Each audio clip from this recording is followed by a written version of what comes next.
you getting yourself ready for our show?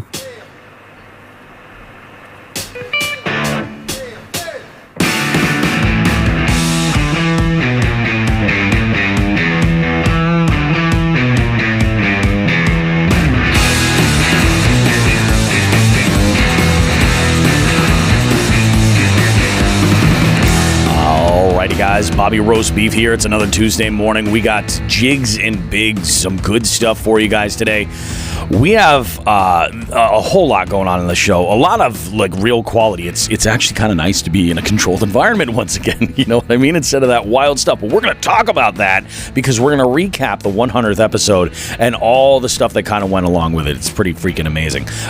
Couple of things that you guys want to know about. First and foremost, we have the one and only Lauren from Three Bells Outfitters. She's going to pop in for a short segment talking about getting into a new boat, some of the options that Three Bells has that they can hook you up with regarding financing, how realistic it is to live with that sort of finance program, and all sorts of stuff. We got that coming up this week in Just the Tip. We're going to tell you when you should know when to ask for help for business or maybe a passion project, anything like that. When should you ask for help, and what's the best way to go about doing it, and what ways can you get people to help you? We're going to figure all that out. And then on FTG, wait and see. We got an interesting phone call, and you're not going to want to miss out on this at all. We've got Sean the Fisherman. He's got tourney news as well. He's wrapping everything up this week as far as, you know, we're getting into for Chronic Trips. Things are starting to get hot and heavy over there. And then some big announcements made for other local trails that you definitely want to get in on. We also have an awesome interview with Kris Ellis. Yeah, Mr. Tightlines. We got him here today. Trust me, you're not going to want to miss this, guys. Have yourselves good. We'll get something tasty and delicious. And enjoy this fine program, everybody. We'll see you guys right after this.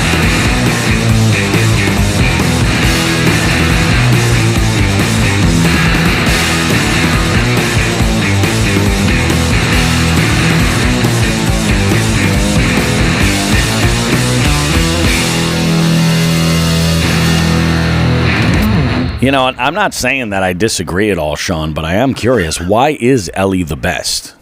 Well, because I am sitting here going through my little pile of small notebooks that I like to do doodles and shit in. And apparently, while we're recording, and apparently I came across a note at some point during a live stream or one of these recordings where I wrote Ellie is the best, and I forgot about it. So but there you go. You're not wrong. She is the best. She's amazing. Jigs and Bigs history in the making. Man, it's wild. It is absolutely wild. So we do have some stuff that we want to go over. We want to recap the 100th show and everything. But before we get into that, I kind of want to talk about something that it's a major shift, but it's important, and I think that that we should get right into it. So I had come across something on social media, on Instagram, actually. And it was a post that one of our listeners had shared. And the post was by a guy named Tyler Schaefer. And Tyler was organizing a silent auction coming up for a close friend of his, Nathan. So he sent me a PDF with some information about this, basically going over some of the details. I kind of want to share some of this with you guys. And basically where they're at right now, this silent auction is coming up, and they're looking for donation items. So knowing that we have a good reach with some people who create products and their manufacturers, you know, as well as retailers and such, this is a great opportunity to do something that's really amazing for some fantastic folks that kind of need your help. So let's talk about it. What's the deal? So it's all about Team Itau. Nathan Itau is 24 years old and is an avid outdoorsman and fisherman from Platte City, Missouri. In July of 2021, Nathan was diagnosed with Ewing sarcoma, which is otherwise known as an aggressive rare form of soft tissue cancer. In just a few short months prior to his diagnosis, the tumor had grown from the size of a golf ball to the size of a football that ran along his rib cage. Tumor had then reproduced and left small nodes on his lungs to boot. Nathan was starting an intense 5 months of 9 different rounds of chemotherapy. After the first 5 rounds, he had a PT scan and everything was looking better. His tumor was actively shrinking, and his lung nodes had reduced in size by about half, and they were not very active. After the 9th round of chemo, his body did struggle to recover, and after a month off of chemo, the tumor began to grow again. A PT scan then revealed that the tumor had grown, showing more cancerous cells than even from the start, and it became immune to the chemo. Nathan made the courageous decision to move forward with removing the tumor from his body. Nathan, along with his parents, drove to Minnesota to have an operation completed by the Mayo Clinic. On January the 24th of this year, the tumor was removed from his side, along with 6 of his ribs. He has a long road of recovery from this operation, and along with continuing chemo after the recovery to help ensure that the lung nodes don't grow. Nathan will be without insurance for a few short weeks, leaving him and his family with extensive medical bills. The plan is that they're holding a silent auction for Nathan the weekend of March 5th, and right now they are seeking donations to be auctioned off. The event details are forthcoming. If you or someone you know is willing to donate and help raise money for Nathan and his family, please reach out to Tyler Schaefer. And here is Tyler's information. You can reach Tyler Schaefer at 816-217-2249 or email him Schaefer, that's SHAFFER, Tyler 92 at gmail.com. So hopefully all this stuff goes on without a hitch. I think Sean and you and I, anytime stuff like this comes up, we think immediately, what can we do? One of the first things that we can do is help spread the word about it. So this is a shit situation for a fellow outdoorsman, and if there is anything that we can do to kind of help make it happen, I'm hoping that we can definitely make it work. So Tyler, you're an amazing friend for putting this together, and Nathan, best of luck, man. It is a battle, and we're pulling for you. Everybody in our little fam over here is pulling for you. So let's move on. Let's talk about the big elephant in the room, the 100th episode. Sean, how was your week last Saturday night? How'd your night go? Wow, dude, it's a loaded question, I know. Yeah, you know what, Bobby? It really is. I have a few things that happened this week that were after the episode, but none of them pale in comparison to that episode. So what I'm going to do is I'm just going to kind of go back in time here. I got a few things I want to touch on, and then we'll blow the doors open with that 100th episode, because honestly, I know you are. I'm still digesting it. You know what I mean? Still, like, I posted something last night, just a video clip from that show, and I'm like, I'm still blown away by it. And I think we need to give a little bit of a shout out and thank you to our homies, the Hooks at Hoodlums fam. I don't know if you had watched the latest Hoodlum cast, the one that came out on Friday, but they were extremely complimentary about the production of the show and just the overall experience. Like it seemed like everybody had a really great time, and I gotta say this, man. When that thing started, I was like, oh, they're expecting me to jump on here and talk on the show. Oh. And I'm like, I never got the link for it. I was driving home that night from trivia, and I was like, oh, this is cool. This would be awesome. It was like, I watched it, and I was like, all right. I get the impression that maybe, that they're like, oh, yeah, we never sent the link or something. But I was just like, son of a bitch. Like, was I supposed to be on this? You and I had talked around, 8 o'clock last night? And I said, yes, I'll try to get on there. And you had given me homework. So let me start with my week and show you what happened this week. So last night, great family moment. Oh, yeah. My son had his first semi-formal dance. Oh, that's awesome. In high school. So I spent last night running around Western Massachusetts because I offered to drive he and 2 of his buddies. And the reason I offered to drive was his 2 buddies that came with him, their parents don't have the vehicles to get 3 strapping young lads exactly to and from a dance with ease and style. And we know that I have a full-size truck now. Sure. That's great. Is that stylish? In certain circles, yeah. Certain circles, sure, yeah. In our circle, but relatively, is it more stylish than a minivan and one of their moms? I think it won out. So yeah, I or lost in this case. I had to drive all over the place, but the kids had a great time. And that was after. I'm going to work backwards in time here. We're going to get to that 100th. Yesterday, I had a great day on the ice with 4 excellent people. Yeah.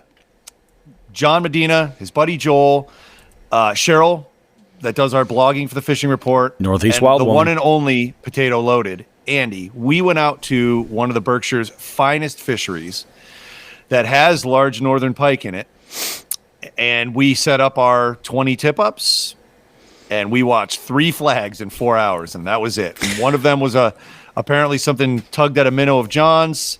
Something actually grabbed one of my minnows and ran, but only had the minnow, not the hook. And then the creme de la creme, 13-inch pickerel. So fishing aside, actually, you know what? I should make note of that pickerel.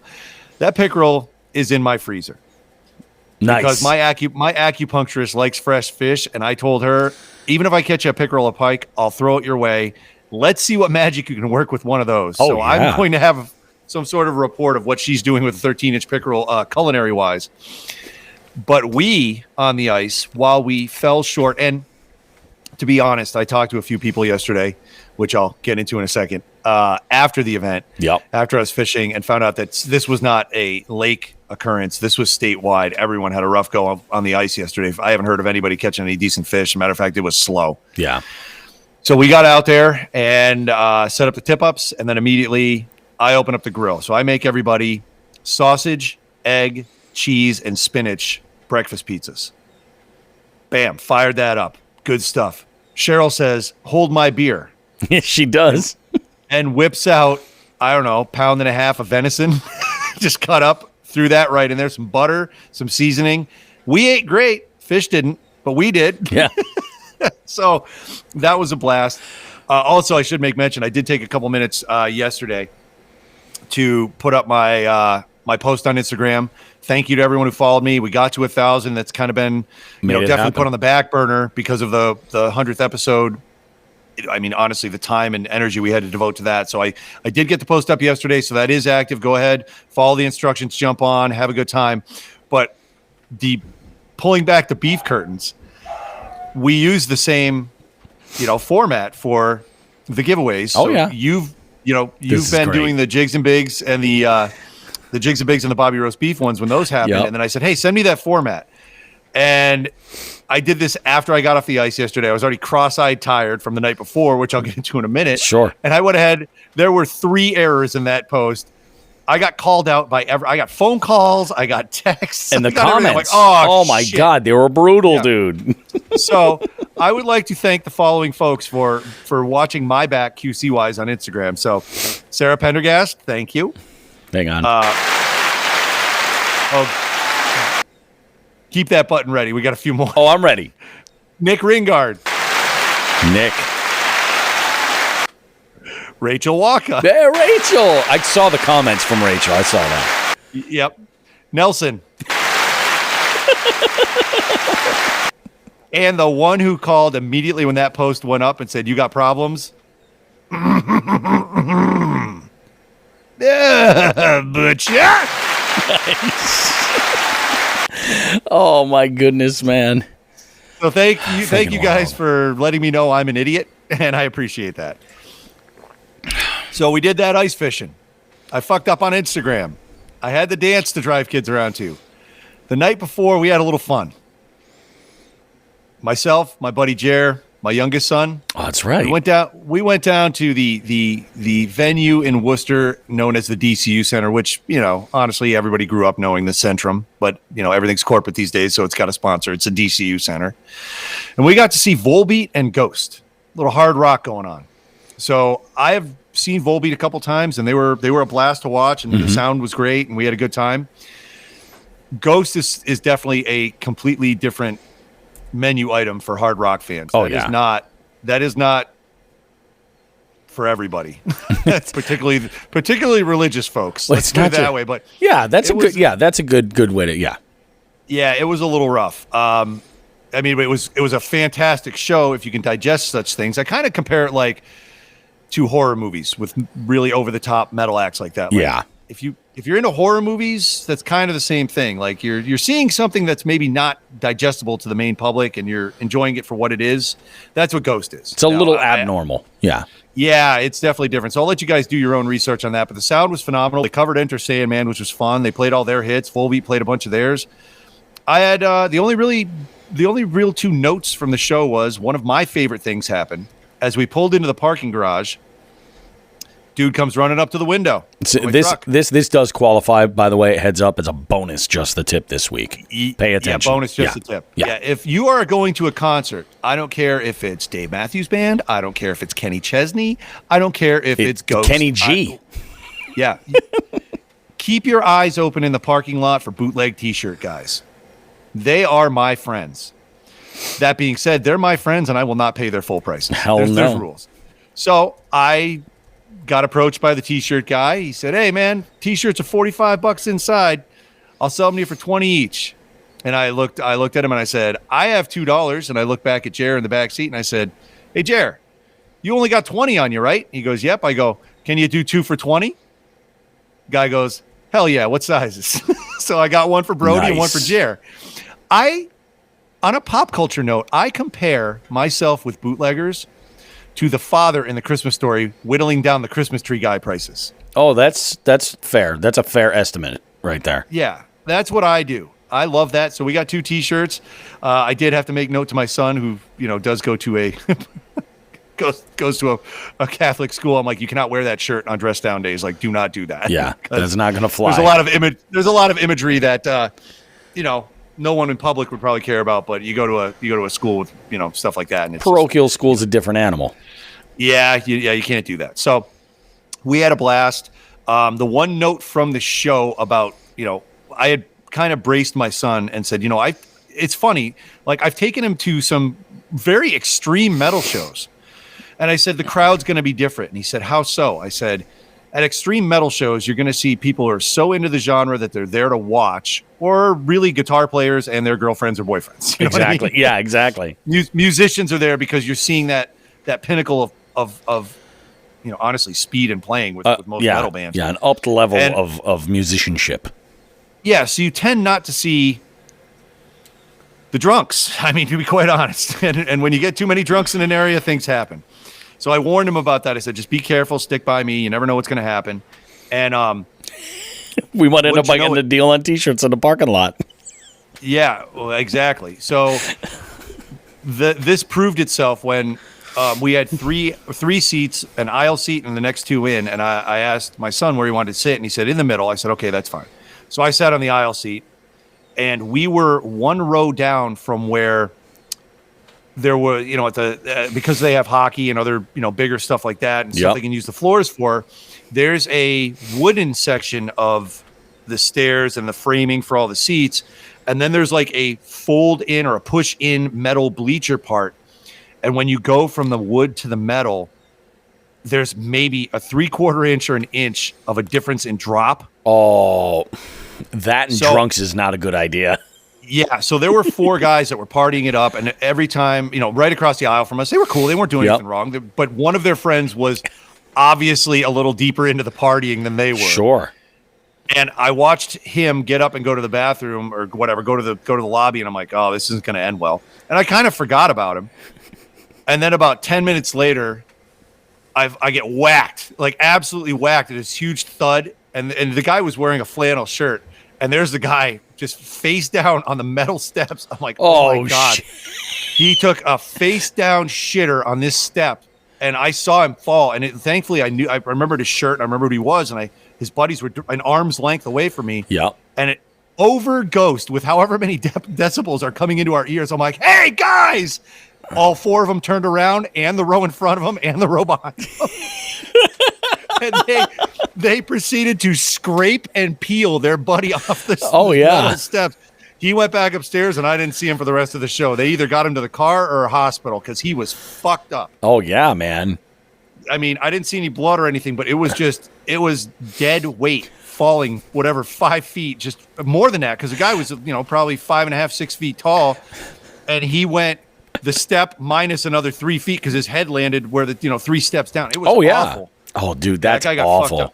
And I'll bet you he's feeling worse the day after than the day off. And I remember, like, in between sets, I had to go to the bathroom. So I get up and go to the bathroom, and that was when I noticed the step. I didn't notice it the first time, but the second time I noticed, I'm like, oh, there's a little bit more of a drop there. Somebody's going to get fucked up. And dude got fucked up. That is hilarious. That's so freaking funny, man. Yeah, so that was the big event of the weekend. I got two more things that are funny and are quick that we're going to have in my mind, Brody was just sitting there criticizing him as Junior Ramsey. Yeah. Oh yeah. In my mind, he's just like, what's wrong with your balance? It's fucking raw. Like, in my mind, that's his voice for forever now. Yeah. Nice seasoning. It's bland, fucking bland. So I did turn to him when that happened, and I said, I told you. This is, yeah. Her out. His eyes were wide. I mean, he just watched a man completely take a shit and hurt himself. But the other two things that happened this weekend, very rare occurrence, but I had braces growing up to the point where I still actually have permanent retainers cemented in behind my teeth. Yeah. And my kids both got braces this weekend. So that's been like just like the family ordeal of the next day their teeth hurt. They didn't know what to do. And I'm like, it'll get better. I mean, one of them's asking for a food processor. I'm like, no, just wait. You'll be able to chew things in like a day. Yeah, so it's okay. It'll catch up. We had some drama in the house. It was pretty funny. And then I'm going to need you to baby bird me, Dad. Yeah, exactly. Yeah. Puke in my mouth. You know, that's where we were headed. The other funny thing that happened this week, I'm a social butterfly. We all know this. I have a nice network of friends, family, acquaintances, whatever. And I always tell them, like, if you need a hand with something, ask me. And I will help. That's just the way I am. So I got a call. A girl I went to high school with, right? She lived 3 streets over from my parents' house. Yep. So we were always on the bus together every day, and we're friends to this day, right? Sure.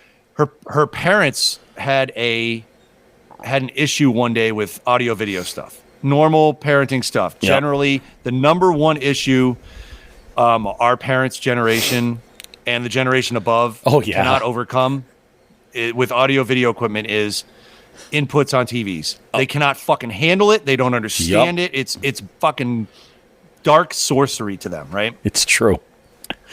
Although I will say this, my grandfather, before he passed, he had his grasp on inputs. His problem was, for whatever, I don't know what he was doing, but he was getting into the menu and changing the language from English to Spanish. Oh yeah, that's a common my grandfather. One. Yeah, but he was the greatest generation, so he's back there. So maybe that was a problem they had. I don't know. Yep. But the current generation, the baby boomers, my God, they don't understand TV inputs. TV inputs and clocks.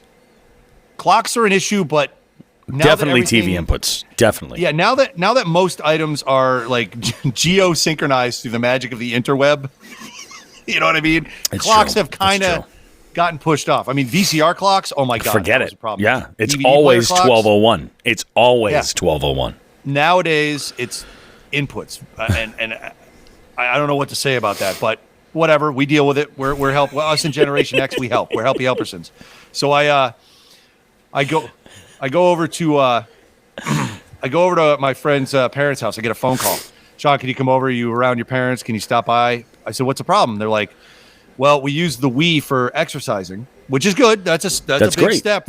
Using the Wii. Baby boomers using a Wii for that. And I said, okay, what's the problem? They said, well, now they have a video switch, an audio video switch on there, which doubles the input problem. Oh my God. Yeah, exactly. So they said, we can't figure out what's going on. And there's labels on there because I set it up, but they had to take the TV down and things didn't go back the right way. Exactly. Now nothing's where it's supposed to be. Yes. So whoever reassembled it, I'm looking at you, Sarah, my high school friend. She's not listening to this. There's no way. But whoever reassembled it put the inputs to the Wii in video switch input number 2. It should have been in number 3. And it was labeled Wii is number 3. And I spaced them out so they knew what they looked like. Yeah. So I went over when there. You think of the Wii, input number 3. It's that easy.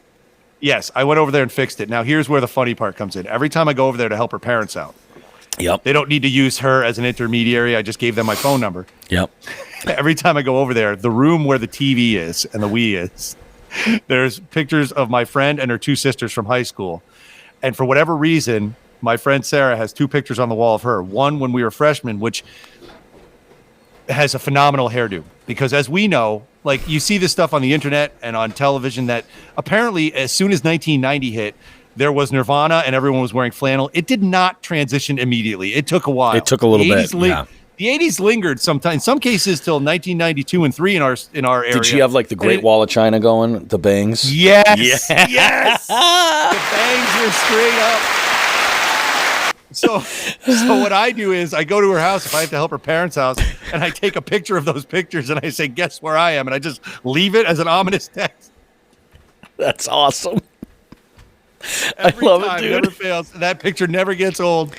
So that was pretty much my week. But really, that's all hors d'oeuvres for the main course. That was the 100th episode. The 100th episode was just amazing. Yeah. Let's be honest here. I mean, it was very nice to go and do something really like good for make Massachusetts fishing spots great again. Like that was awesome. We did, what was it? 1,375, I think. Oh, those are the bangs. Nice, dude. Sorry to interrupt. I had to. I realized I had the picture on me still. Oh my goodness, man. It was, I mean, it was a good show. And like, I mean, just, it went so unbelievably well. And, like full disclosure, when we planned this, the main reason why we kind of put the focus on here for this specific episode is twofold. First off, in this episode, or on the 100th episode, like it's a celebration. Like we're celebrating we made it to 100 episodes, but we wanted to kind of take the show into a different direction at some point. And the goal, it would be amazing if we could do this and travel a little bit, get out there and, get into a different area and fish for a few days with some folks and then do the show live in that area and have it just be a huge event. Like that's kind of what it was all about. But the other thing about it, and we talked about this a little bit previously, and now it's kind of coming out on social media, is that we're doing the live show again. We're doing a live recording segment at the Springfield Sportsman Show at the Big E Fairgrounds the last weekend of February. We're there on I think it's the 26th. I think it runs the 26th, 27th, and the 28th. I got to double check the dates, but hold on, I'll get the dates. I think it's 25th, 26th, 27th. That's what it is. And we're there on the 26th on the Saturday evening. So it'll be like, I think about 5:00 is when we're scheduled for. We're in the seminar space recording a segment over there. We are going to do some pretty cool stuff. We're going to go and do some fun stuff as far as, trying to do more giveaways. That was really, really, really fun. And I feel like, we specifically with the 100th show bit off more than we could chew to see if we could handle it. And we definitely did as well as I expected. There's a couple of things like in the show, anybody who's listened, there's a few things I want to tweak a little bit to get the audio to be a little bit cleaner. Those issues won't exist with this episode that we're doing over at Sportsman's over at the Sportsman Show at all. That's going to be much more of a controlled environment. This was just wild. It was nuts.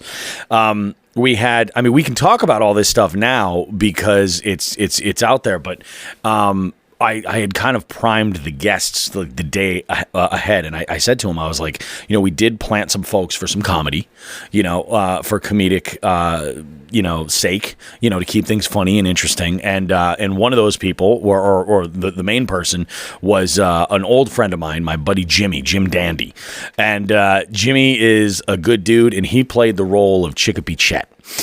Which was great. And he did go off script a little bit, which definitely threw everything just a hair, but I think in the end it kind of all came together. But here's what's funny. I told our guests, Todd Grubb, Becca Yassine, and Noel Roth, I said the day before, I go, just as a heads up, guys, like this guy's going to ask a real random question, and he's going to be armed with a locally procured sausage. And don't let it throw you. Just kind of like know kind of that something's coming, and like, yeah, there's these freaks of nature are planted in here for this specifically. Well, Becca said to me afterwards, she's like, oh, when he stood up and asked that question, she goes, I totally thought it was Cody. That was the guy who you planted. She's like, I totally thought it was Lockwood. Oh my God. She's like, I had just assumed. And I'm like, oh, it was just a riot, man. It was so good. And like I said, in the Hoodlum cast this last week, they were so complimentary and like so supportive, man. All those dudes, we love them. We can't thank them enough. So supportive. Great to, do this and have, it was really kind of awesome because Becca was like my first, what I would consider like a big guest on this show. And I think it was only like 5 or 6 episodes in. She was very early on, but she was one of the guests that I was like, holy crap. Like this is, she was like one of what I would consider to be one of the biggest guests for that first year. I was like, holy crap. Amazing. So it was great to have her back on. I've had a couple of instances where I've gotten fish with her. It's just awesome. And she's great person. Amazing content. Todd is a whole other animal. We've gotten the opportunity to fish a couple of times as well. But with Todd's interview was like that turning point where I felt like I was really starting to get comfortable interviewing guests that I had no history with whatsoever or anything. I was really kind of starting to get into the flow. And that interview went great. So it was awesome to have him back and have him give some feedback and stuff. And then we had Noelle there as well. And Noelle, we really only kind of met at the expo. And then, through like some comments and things on Instagram and stuff. But having Noelle there, like she's got some big stuff lined up as well. Like I think this summer for her, this season is just going to be absolutely amazing. So the cool thing is I've got an interview scheduled this week with Becca. A couple of things that I want to talk about with her specifically are the New England Uncharted series. If anybody's seen that from Catchco that's on YouTube, it's great. But, I mean, Becca just kills it as far as the competition goes. She just crushed it. And then I want to talk to her about some of the traveling because I know she's going around the country in a couple of different areas, and we're going to talk truck camping and stuff like that and get into some of the details there. Also, we've got Todd scheduled to come on this week as well. And there's been some talk about, like, I know last summer we had thrown the idea around about doing a little gathering with some listeners, but I would really like to make that happen and, just do a big, deep sea trip or, go out, and do something. Like, I think that would be amazing. Make it a weekend away. I dropped the hint to my wife, and she's down. She's like, that'd be great. She's like, Mrs. the Fisherman and I can just, hang out and, enjoy ourselves, luxuriate and do whatever. You guys can go fish and it'll be awesome. I'm like, I don't hate this idea. I really don't. Yeah. And then what else do I have lined up this week? I've got just an absolute monster for local fishing lore. I've got Josh Scaife lined up for the show coming up. We're recording. I'm not saying that when these are necessarily going to drop, but this is what you have to look forward to. Like, and I normally don't do this, but like we have enough stuff lined up right now where things are going. So we've got some good stuff. Why is Josh such a monster? He's the 2021. He caught the biggest fish for catch and release for the state. 24.25 inches, I think. I think it was 24 even, but either way. So just a giant. For those folks outside of Mass, we've talked about it before, but the state does a program where there's a minimum length for an award. Yep. Everybody who meets that minimum length, so like what I catch a largemouth this year? What did I get this year for a pin? I know I got something. I think the last pin I got was the that pike 2 years ago. Oh yeah. I must have got one this year. I thought I got a perch or a crappie or something. I don't know. I'd have to look. But either way, I got a pin minimum this lengths. Year. Yeah, you got your pin. Yeah, exactly. You got your largemouth pin for 22, but the minimum for largemouth is 21 in the state. Yep. And then all of those pin award winners, the biggest of them all in each category gets the gold pin. Yeah. So, yeah, Josh got it was 24-inch largemouth. I mean, it's an absolute tank. Like, just an absolute tank. Did he show you a picture of it? He did. I have it. I'm actually going to call it up now. Let's go. On a ruler or in his hand? No, it's the award. Oh, okay. Yeah, it's 24 3/4. 24 3/4. Jesus. So that's a big fish. So yeah, it's just an absolute tank. Yeah, he sent over a picture of it, the gold pin, and the bait that he caught it on. It's awesome. Amazing, dude. I mean, just absolutely killer. Absolutely killer. So, I mean, we've got a lot of great stuff for guests coming up. Like, shit's happening. It's happening. Like, we have a lot going on. The 100th episode was just amazing. it was so cool. What was great was I know if anybody who would listen to that show, I went heavy on the prize giveaways and stuff like that, leaving all that stuff in there because I was like, this is really awesome. I could just cut a lot of this stuff out, but I figured I would leave it out there because I wanted to at least make sure that we got shout outs for all the prizes of all the stuff that we gave away, for all the great folks that we worked with. Jig Masters Reaction Tackle. By the way, the accessories, that little like grab bag with the ticket, that was amazing. It did double duty for like everything that we needed. And, all of these, folks that attended, they all walked away with some cool stuff, which is great. Just unbelievably cool. So thanks to our sponsors. It was just freaking amazing. You know what I did realize? So we had one virtual prize. Virtual prize that we forgot to put on the list. Which was it? It was a $50 gift card for Jig Masters.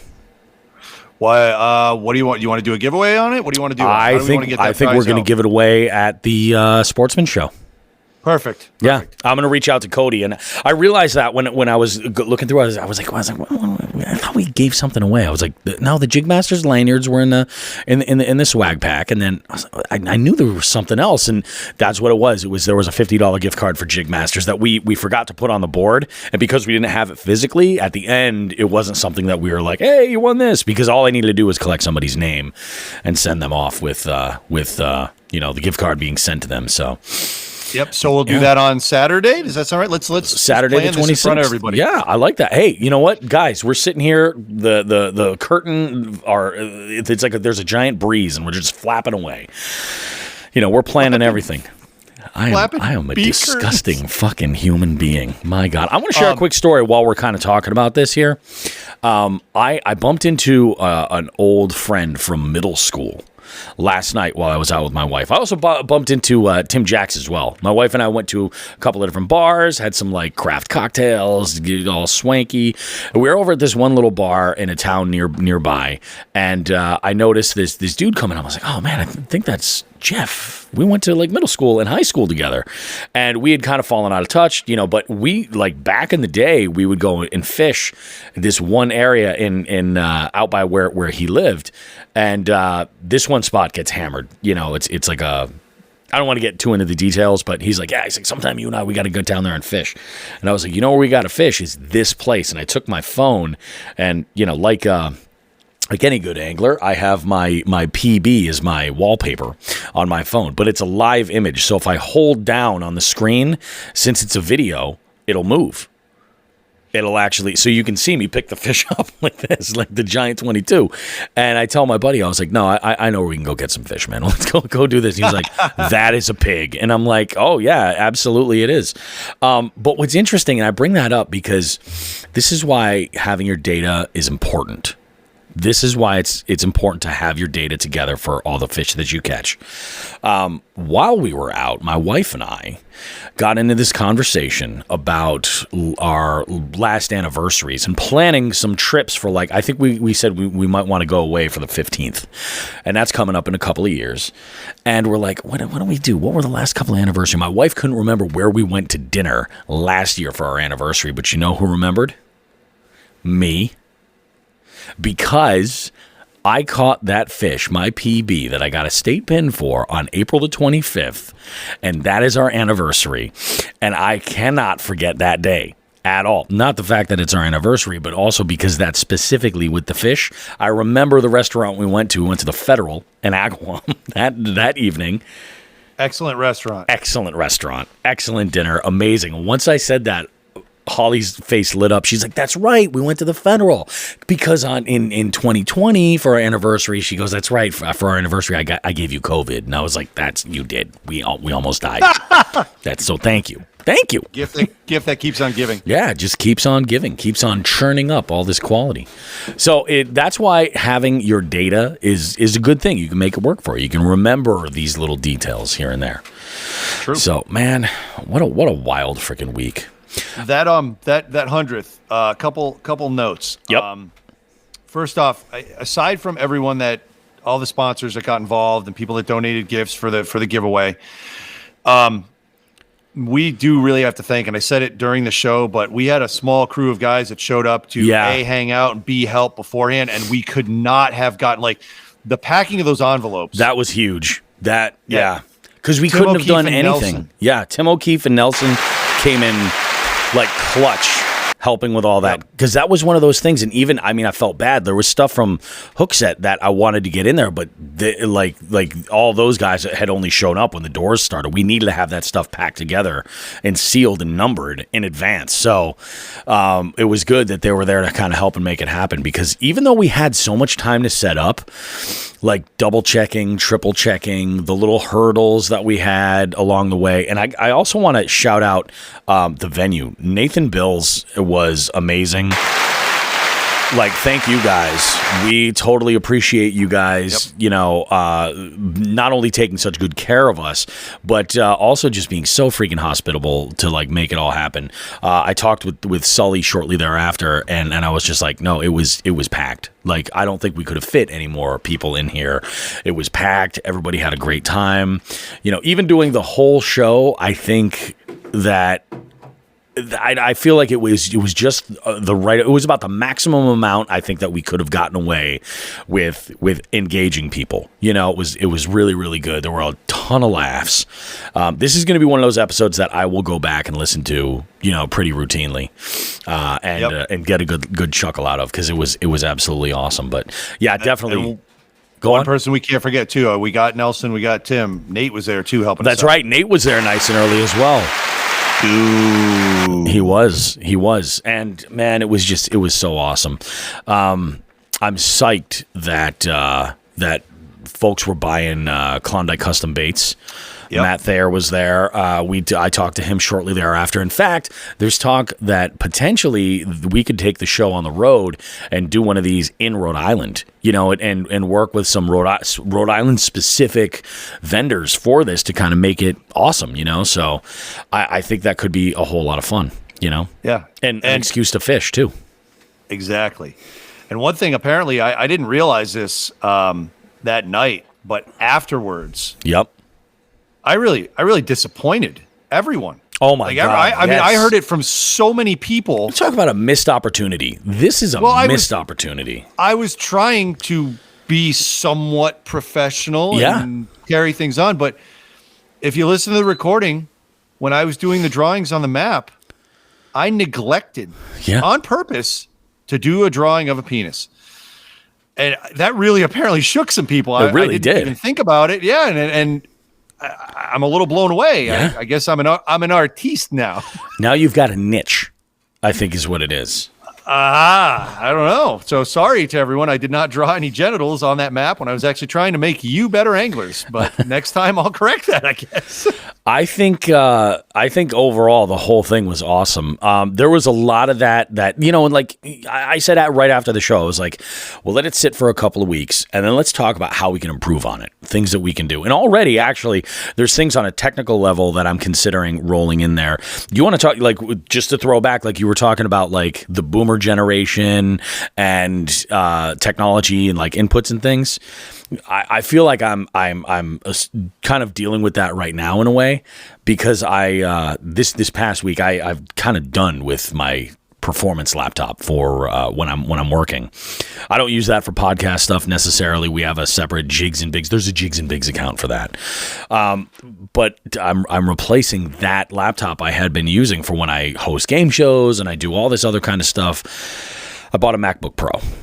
And I haven't used a MacBook in years. I mean, probably going on 20 years. It's been a long time. So there's a little bit of a learning curve there.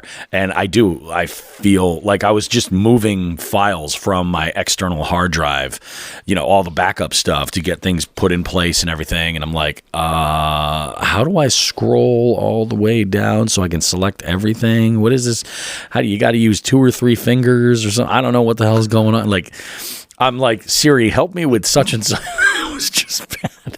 I do God. Every year I feel like I'm getting older and I'm like, man, this is rough. We are. Yeah, it's true. We can't fight it. But like I do, I'm like this is my television input.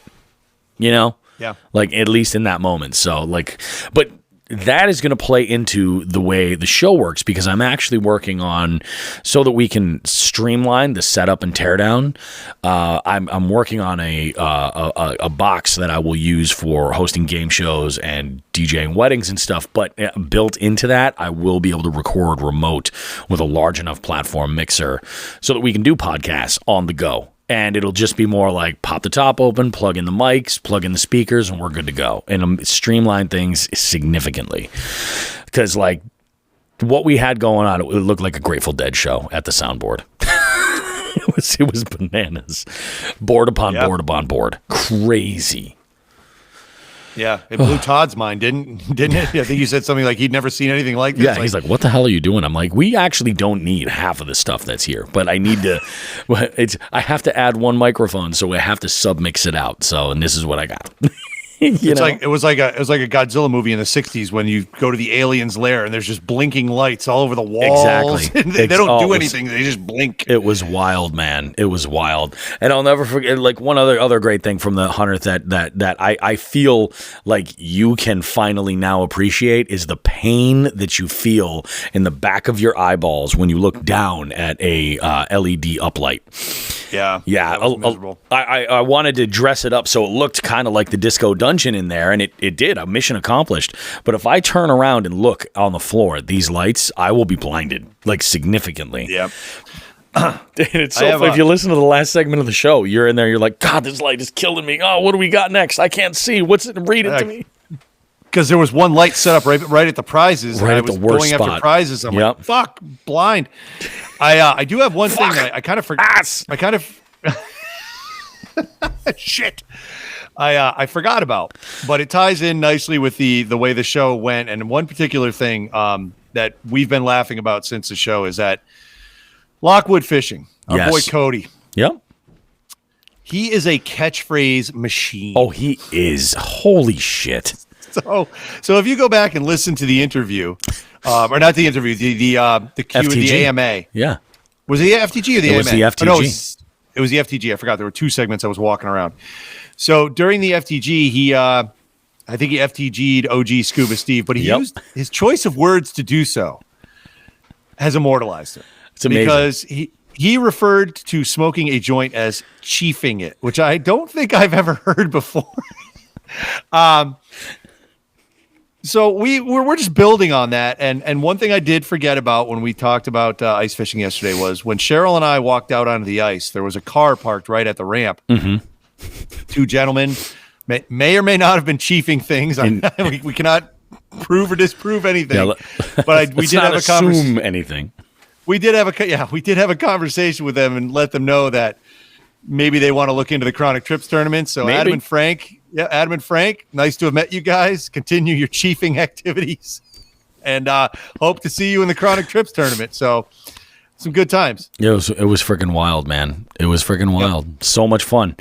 Glad that we did it. There was, after this week or after that show, a couple of things had kind of gone on. We had launched a new product on the Jigs and Bigs Essentials store.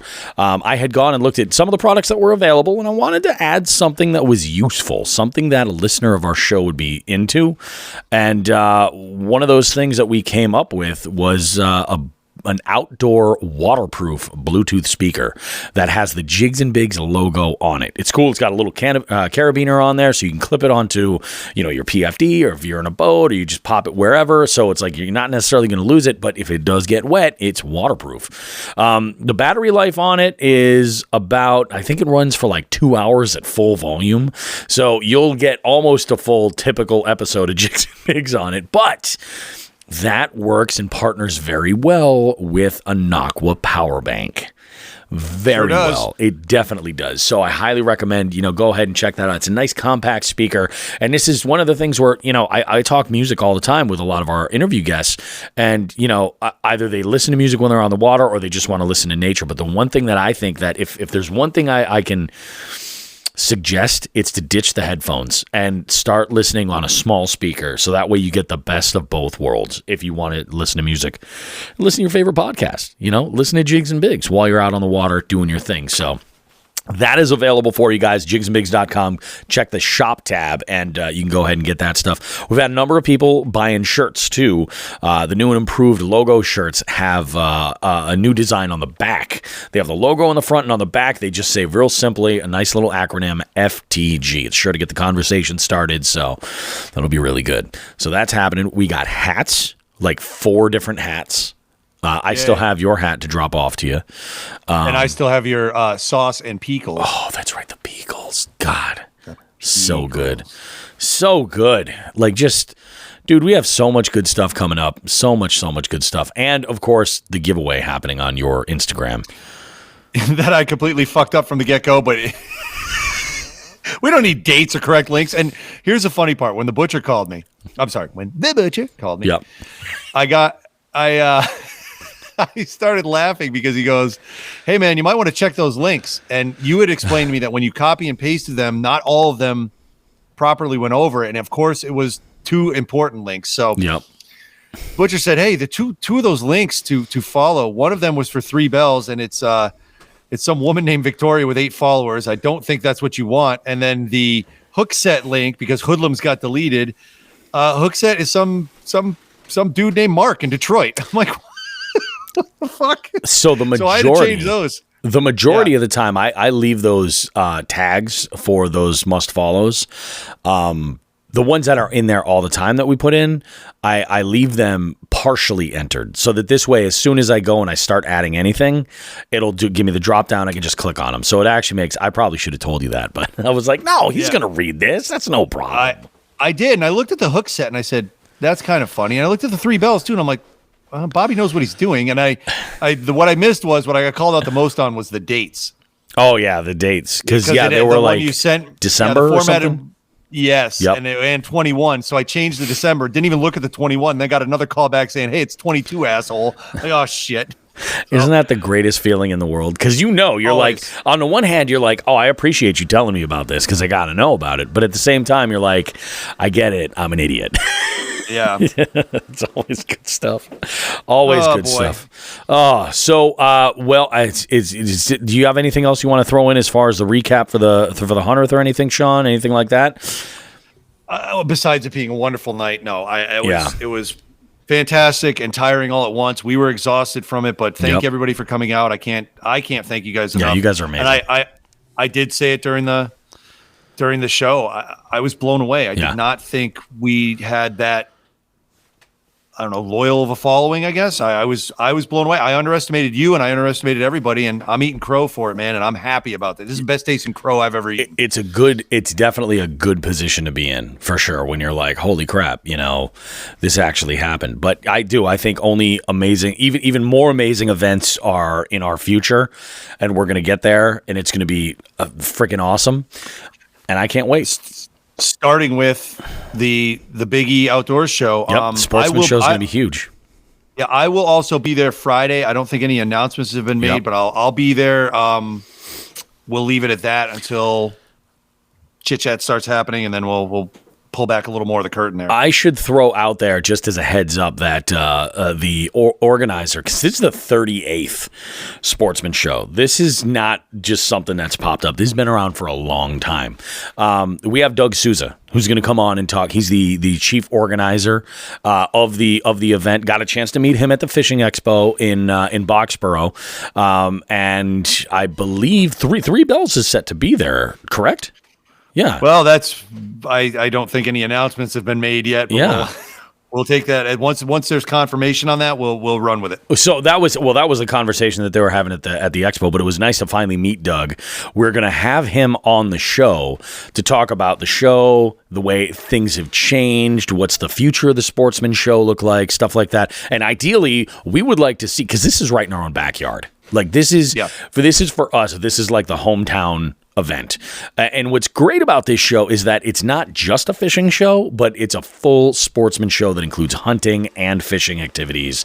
And there's it's great. Like, go check it out, man. Like if you're looking to buy a boat, go check it out. If you're looking to buy kayaks, go check it out. If you're looking to buy tackle, go check it out. If you want knives, go check it out. Jerky, we got you. You know what I mean? There will be a few lure makers there too. Lots of bait makers, and there's even some I've seen before. There's some content creators that'll come by, and organizations too that tournament trails. If you're interested in getting competitive with it, you can go and check that out. Like I know Northeast Bass Anglers has a booth there every single year, so that's pretty awesome. Pretty freaking amazing. But before we wrap this segment right here, we have something cool coming up. This time of year, we're looking at mid-February right now, Valentine's Day, right? Sometimes you just gotta you gotta take care of yourself on Valentine's Day. You know what I'm saying? And maybe that means you're gonna get a new kayak. Maybe it means you want to do some upgrades, but maybe money's a little bit tight right now, and you don't have the wad to walk into your favorite outfitter along the Niantic River and say, "Hey, boom, I'm taking this." Well, Lauren from Three Bells Outfitters is with us, and she's going to talk about some of the financing options that are available. And there's two key things you need to pay attention here. One is no money down. So you could do this and not put any money down necessarily. The other thing is 0% interest for up to 2 years. That's a major player. It puts you in a position where you can do a little bit more and not have to necessarily sacrifice what you're looking for a boat for budget, but make it digestible. Trust me, this is a good thing. Check it out, guys. We got Lauren coming up, and we'll see you guys in segment 2. Alrighty, guys, here I am. I am with Lauren Fury from Three Bells Outfitters. This is an amazing time of year, Lauren.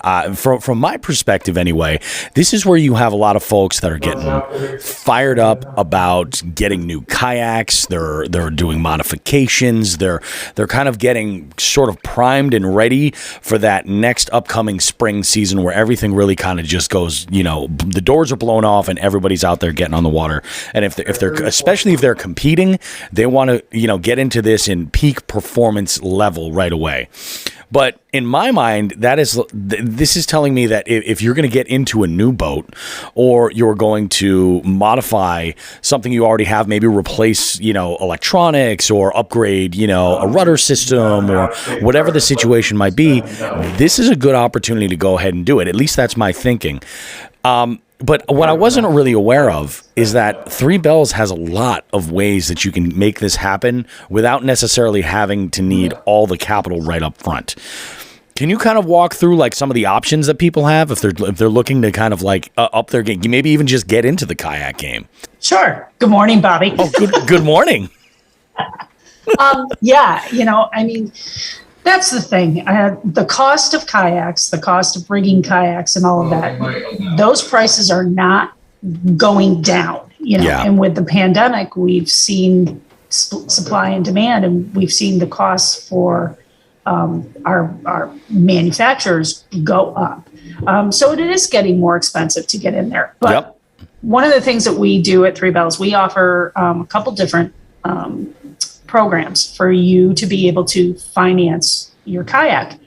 So, but a lot of people don't realize that there is the ability to finance out there, and you don't have to put it on the credit card, and you don't have to come up with $5,000 or $6,000 cash in order to be able to get a kayak and a motor and your rigging and all that stuff that you want. So we offer. We work with a local bank. We work with Liberty Bank, who does offer 0% financing. We work with Synchrony, which is our big plan that we have. And then we're working on putting a firm on our website. Oh, that's awesome. Yeah. So we'll have financing available on our website. It's one of those things. And Synchrony has now just come out with a new program to be able to do on the website too. So we're kind of we've got to make a decision which way we're going to go with that. Yeah. It's just trying to get everybody to play nice sometimes to be able to get that financing on the website is a little bit difficult. Sure. But Synchrony is our main one that we do. And Synchrony is fantastic because Synchrony offers everything from a 6-month financing plan all the way up to a 24-month financing plan. That's awesome. All zero down. Yep. It's all 0% interest. And the big piece of it is, how much do you want to pay? And because it's 0% down, you can it's equal monthly payments. Mm-hmm. The thing, and most people don't think about doing that, okay, if I'm going to do a $5,000 boat, maybe I want to do 24-month financing. Yeah. That makes your payments a lot more manageable. Okay, now I'm only doing $200 a month to pay for this boat because I'm paying it out over 24 months. The thing that you have to remember about that is that if you don't pay it off in that time, the interest rate is usually 30%. Sure. Yeah, exactly. And the interest rate is going to be from the time in which you took out the loan. Yep. And so it is deferred. The thing that people have to remember the most about it is it's a great option. And one of the things that's great about Synchrony is once you have their card, you can use that card for other purchases down the road. There you go. Yeah. That's pretty awesome when you think about it, because I feel like oftentimes you find people that it would be nice to just walk into Three Bells Outfitters with, a pocket full of cash and say, this is paid for outright. And hey, if you're able to do that, that's awesome. But that's not really the world that we necessarily live in.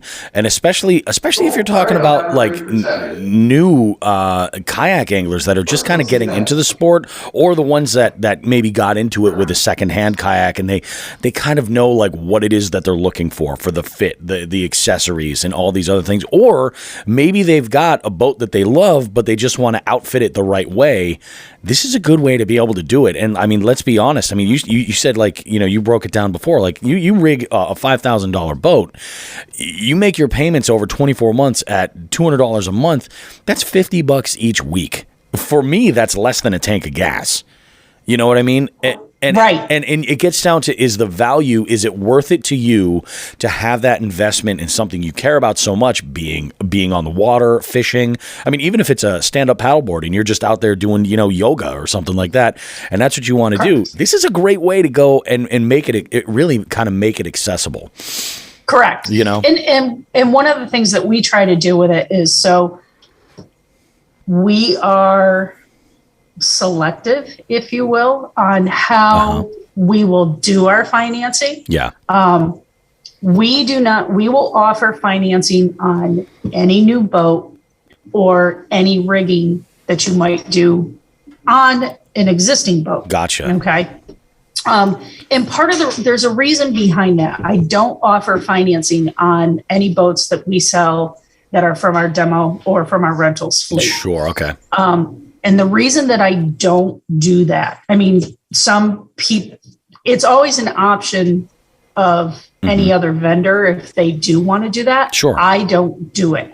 And the reason that I don't do it is because when you buy from our rental fleet boats do not come with a manufacturer's warranty. Yeah. That's part of the stipulation of us being able to sell those boats, that those boats are sold as is. Yeah. It's almost like buying a used kayak, really. Correct. Yeah. And granted, we take care of those boats during the time that they're in our rental fleet. We service them, we take good care of them, but they are a used boat. And the manufacturer, because the manufacturer knows that we purchase those for our rental fleet, they go, time out. They're not eligible for warranty because they've been put through hopefully a lot of use and a lot of wear and tear. Yeah. So I only offer the financing on boats that are new, because those boats do come with a warranty, so that if something happens, we're covered by the manufacturer. Now, if somebody buys something that is used from us, if something breaks, we'll fix it, but it's going to come out of your pocket to fix it. You know what I mean? Because when we make those used boats go, when we let them go, we make sure that everything is in perfect working order before they even leave here. Exactly. So it's, the other thing is that depending on, what people don't realize is that when you do zero financing costs and stuff like that, me as the vendor who pays the fee for you to be able to have that go link. And do it. Exactly. So there's a little bit that, if you're getting a screaming deal on a kayak, I'm probably not going to be so inclined to go offer you 24 months. The full 24, sure. Correct. Yep. Because the longer the term, the more that I pay as a vendor for you to be able the financing company. Yeah. To do the finance. Yep. And that's just to reveal, pull back the beef curtain here, guys. That's how capitalism works. You like living here. That's how it is. Somebody's got to make some money, and the finance company has to make money to do this. That's why they put the interest rate so high if it goes over in order to do this. So when you're buying from a retailer and they're offering you 0% interest, it means that they're taking a hit off of that. So, I mean, and it makes sense. Like getting back to even the demo boats, like what you said, the demos and the rentals and things like that. Financing those would be nuts because of the warranty. Making that limitation on it being a brand new boat is smart. It's good for everybody involved, and it's especially good. And oftentimes, I think this gets overlooked. It's good for the consumer because then you walk away with 100% manufacturer warranty. That's exactly it. I'm just curious. Does Three Bells offer any extended warranty plans on the gear, the rigging, anything at all? I'm just curious. I don't think we've ever gone over that. We haven't, and we don't. So makes sense why we haven't. Yeah, right. And it's not, it's not anything that I've seen, and it may be out there. I'll be honest with you, it may be out there. It's just not something that I've seen or that I've really looked into. Not that I really think it makes a difference, but yeah, but I will tell you, a lot of, especially the guys that are in the competitive fishing world and that kind of stuff, and these people and the people that are using their boats on a regular basis, they are typically turning their boats prior to their warranties coming up anyway. So it's not uncommon to see. We have some people that every year they need a new boat. Yeah, they don't care. Yeah, they're going to get into a new boat. We have some people that they've made upgrades, they've made changes, new model year, and there's something new. Then that's when they'll switch. And then we have other people that'll just say, okay, you know what? I was in this brand, wasn't crazy about it. Now I'm going to switch to this brand. Yep. People's needs change all the time, and to be able to give them that flexibility, but the cost of doing that gets expensive. Of course. Most of our clients, they will sell their boats first. They'll do a lot of research. They'll find a buyer for their boat, and then they'll come to see us. Yeah. But I'll give you a perfect example. Right now, the pro, like if you wanted to look at a brand new Pro Angler 14, a new Hobie Pro Angler 14, brand spanking. That's running brand spanking new out of the box. Yep. Okay. That's, if you're looking at the 360 version, that's running $54.99 out of the box with nothing done to it. Now you want to add a motor guide. You're looking at another, $1,200 to $1,300 for your motor guide. On top of that. Okay. On top of that. So now you're up to what? 60. Just about 7.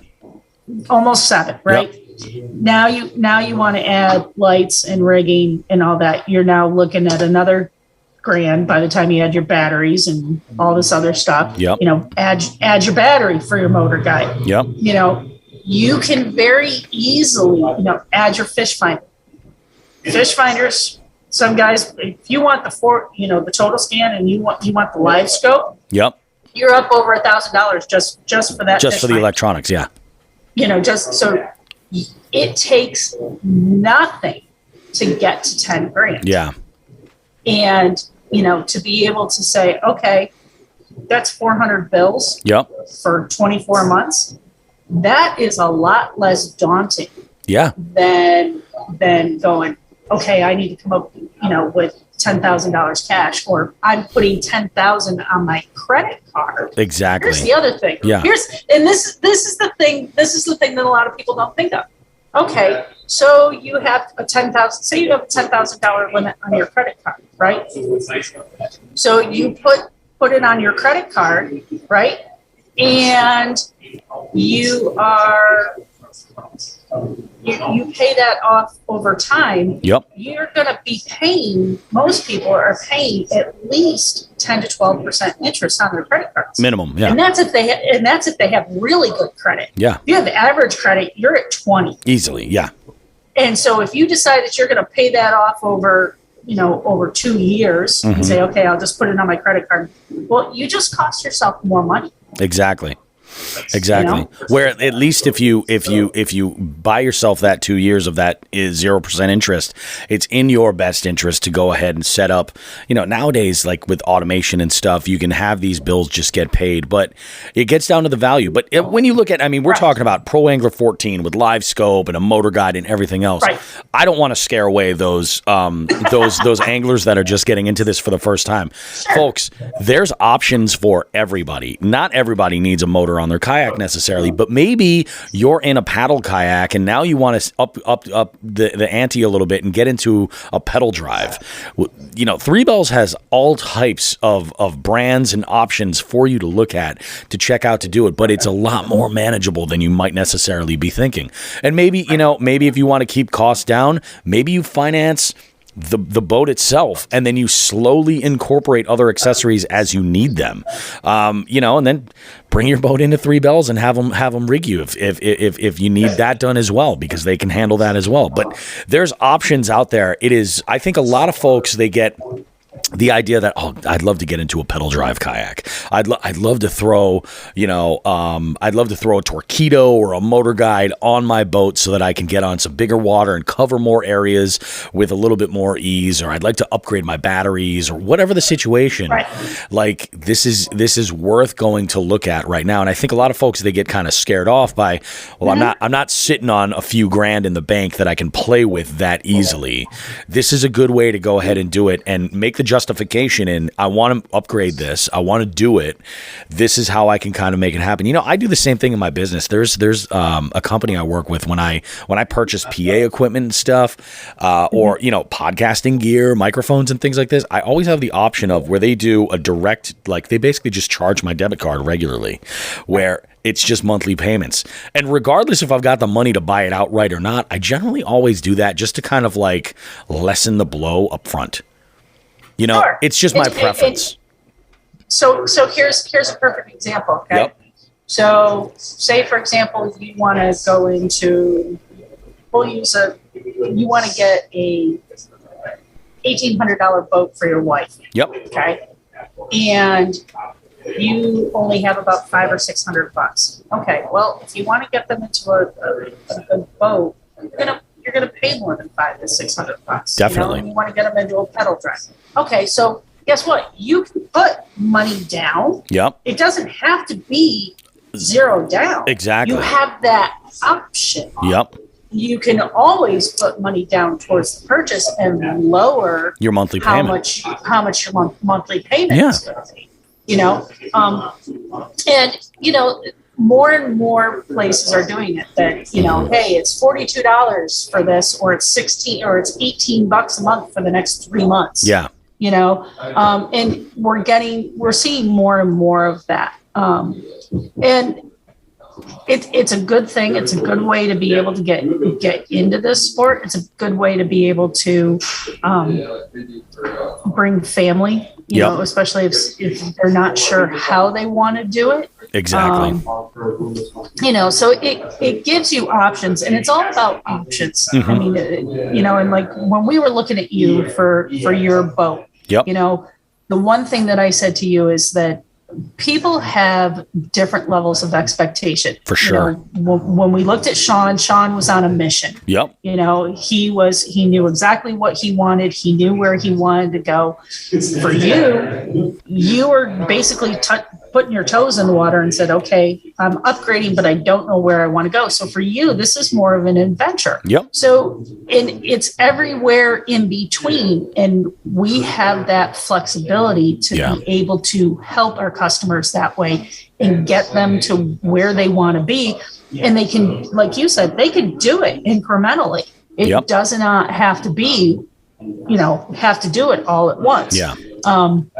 And that also plays to the fact too of, when you do financing, you do have to consider what is your credit like? Yeah, exactly. So if you know that maybe you don't have the strongest credit score and you don't, maybe you're trying to finance $4,000 and maybe you only have half of that. So, and you don't have the best credit score, sure, then maybe only finance the 2. Yeah, exactly. And do that for a period as opposed to trying to do the whole thing. Yep. And we find that the synchrony especially is pretty good.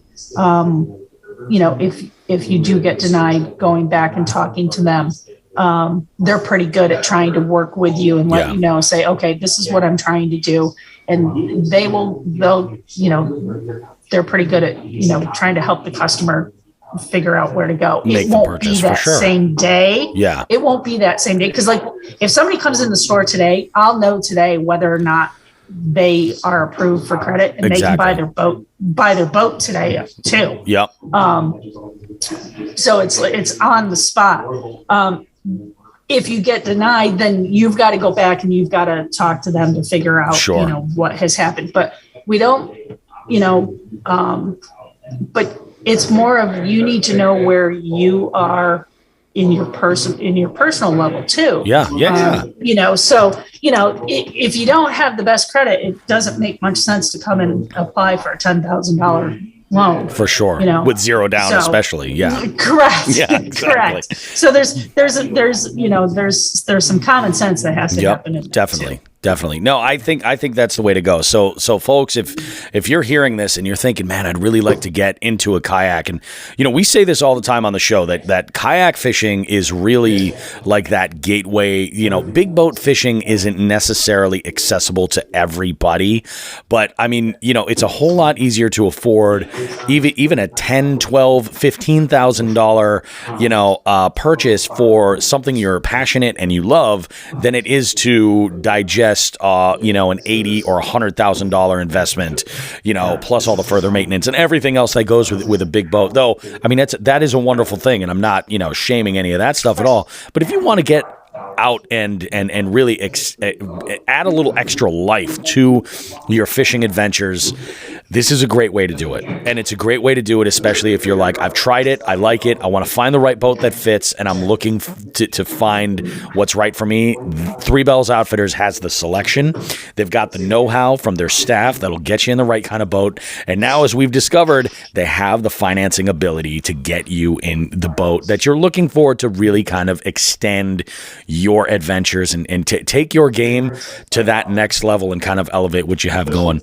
Lauren, this was awesome. Thank you so much for doing this, because this is and this is something I wanted to for sure make sure got on the next episode as soon as possible, because this is the time, and I'm hoping that we get folks, showing up with 2 forms of ID at Three Bells saying, let's go, let's do this, come on, and make it happen. You guys have a pretty decent amount of stock that's still available, that's huge, folks. So get down to Three Bells Outfitters and get your upgrades and get yourself in that new pedal or motorized kayak and get out there and have some fun. Spring is so close. It's so close. We've gotten in so far. We've gotten in our first shipment of Hobie is about 90% here of our first shipment. Oh, that's awesome. We've gotten our Bonafides. We're waiting for our pedal drive Bonafide, the P127, and all of the natives. Those should be rolling out probably in the next 2-3 weeks. That's awesome. The Jackson will be showing up in the next couple of weeks, and Feel Free should be here at the end of the month. So we got a lot of boats coming in. Oh, that's right. You guys are a Feel Free shop. Yeah. That's and we right. have we have the new boats. They've got a couple new boats coming out this year. Yep. And we've got them. So we're looking forward to, seeing what those look like once they get here. That is awesome. Nice. Well, Lauren, thank you so much for doing this. I appreciate it. I'm hoping that our listeners got a little bit of info to realize just this is something you can do. You can get into the game if you want. Just for your consideration is kind of what this is all about, because I think that a lot of people don't even think about financing when they think about kayaks. They just think about, I need all this money, just lump it down. I don't have that lying around. Well, you can get into the boat, and if you feel that it's going to bring your life that much value, yeah, maybe it's worth spending a couple $100 a month for the next 2 years. Yep. I love it. It's a couple cups of coffee a week. Yeah, pretty much. It really is. I mean, yeah, it really is. All right, Lauren, thank you so much. I appreciate it. We will catch you guys after this break with more Jigs and Bigs. Jigs and Bigs is proud to announce that we're being supported by Three Bells Outfitters. Located in Smith Cove on the Niantic River, TBO is Connecticut's premier paddle sports retailer. They're a full-service shop specializing in kayaks and paddleboards for everything from recreation to tournament fishing. Three Bells is an authorized dealer of Hobie, Jackson, Feel Free, Native, and Bonafide kayaks, as well as many paddleboard brands. Not sure of what kind of SUP or kayak you want? TBO offers free demos of all brands. Want to go for an extended test drive? They have a full-service rental facility on site. Three Bells also offers a complete rigging service for your kayak with such brands as Yak Attack, Yak Gear, Burley Pro, Yak Power, Torpedo, and more. The sky is the limit. You can visit Three Bells Outfitters in person or online at threebellsoutfitters.com. They ship anywhere in the lower 48 states or order online and pick up at the store. Can't make it to the store to pick up your kayak or worried the freight company might damage your purchase? Three Bells Outfitters offers a white glove delivery of kayaks within a 225-mile radius of their store at a rate less than typical freight carriers. They will deliver your kayak, set it up, and answer any questions you may have. Be sure to follow them on Facebook and Instagram. Don't forget to tell them Jigs and Bigs sent you. Three Bells Outfitters, because life is better on the water.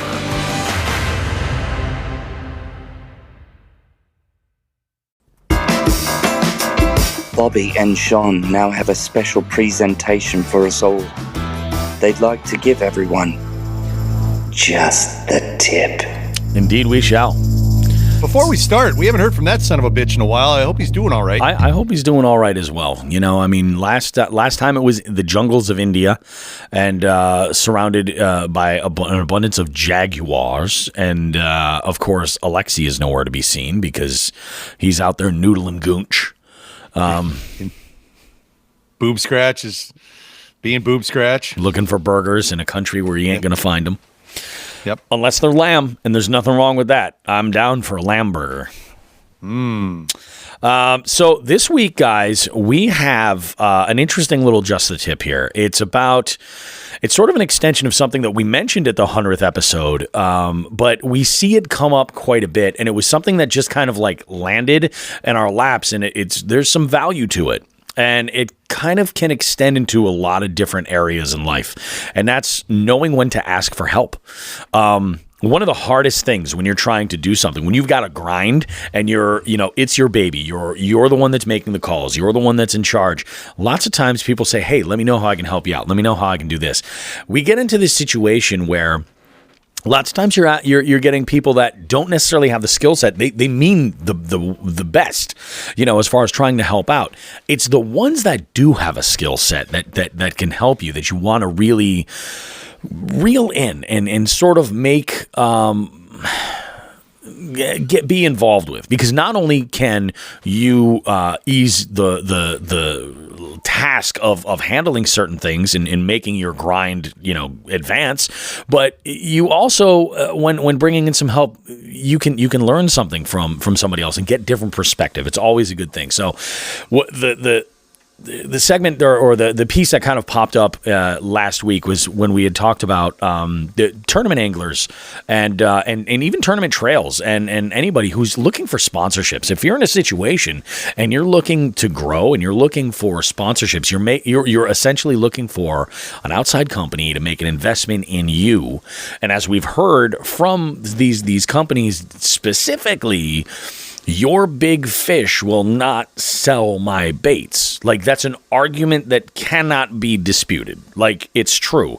I caught a fish, great, but if there's no follow through to put that visual in front of people or that news or whatever it is to let people know what it was caught on, it's really not necessarily doing anything. Like, you just getting out and competing or you having an event or something, like, you really have to be able to deliver on some of this stuff. So it came up in the show where I and without even realizing it, I kind of had mentioned, maybe you're a tournament angler or you're a content creator that has a weak spot.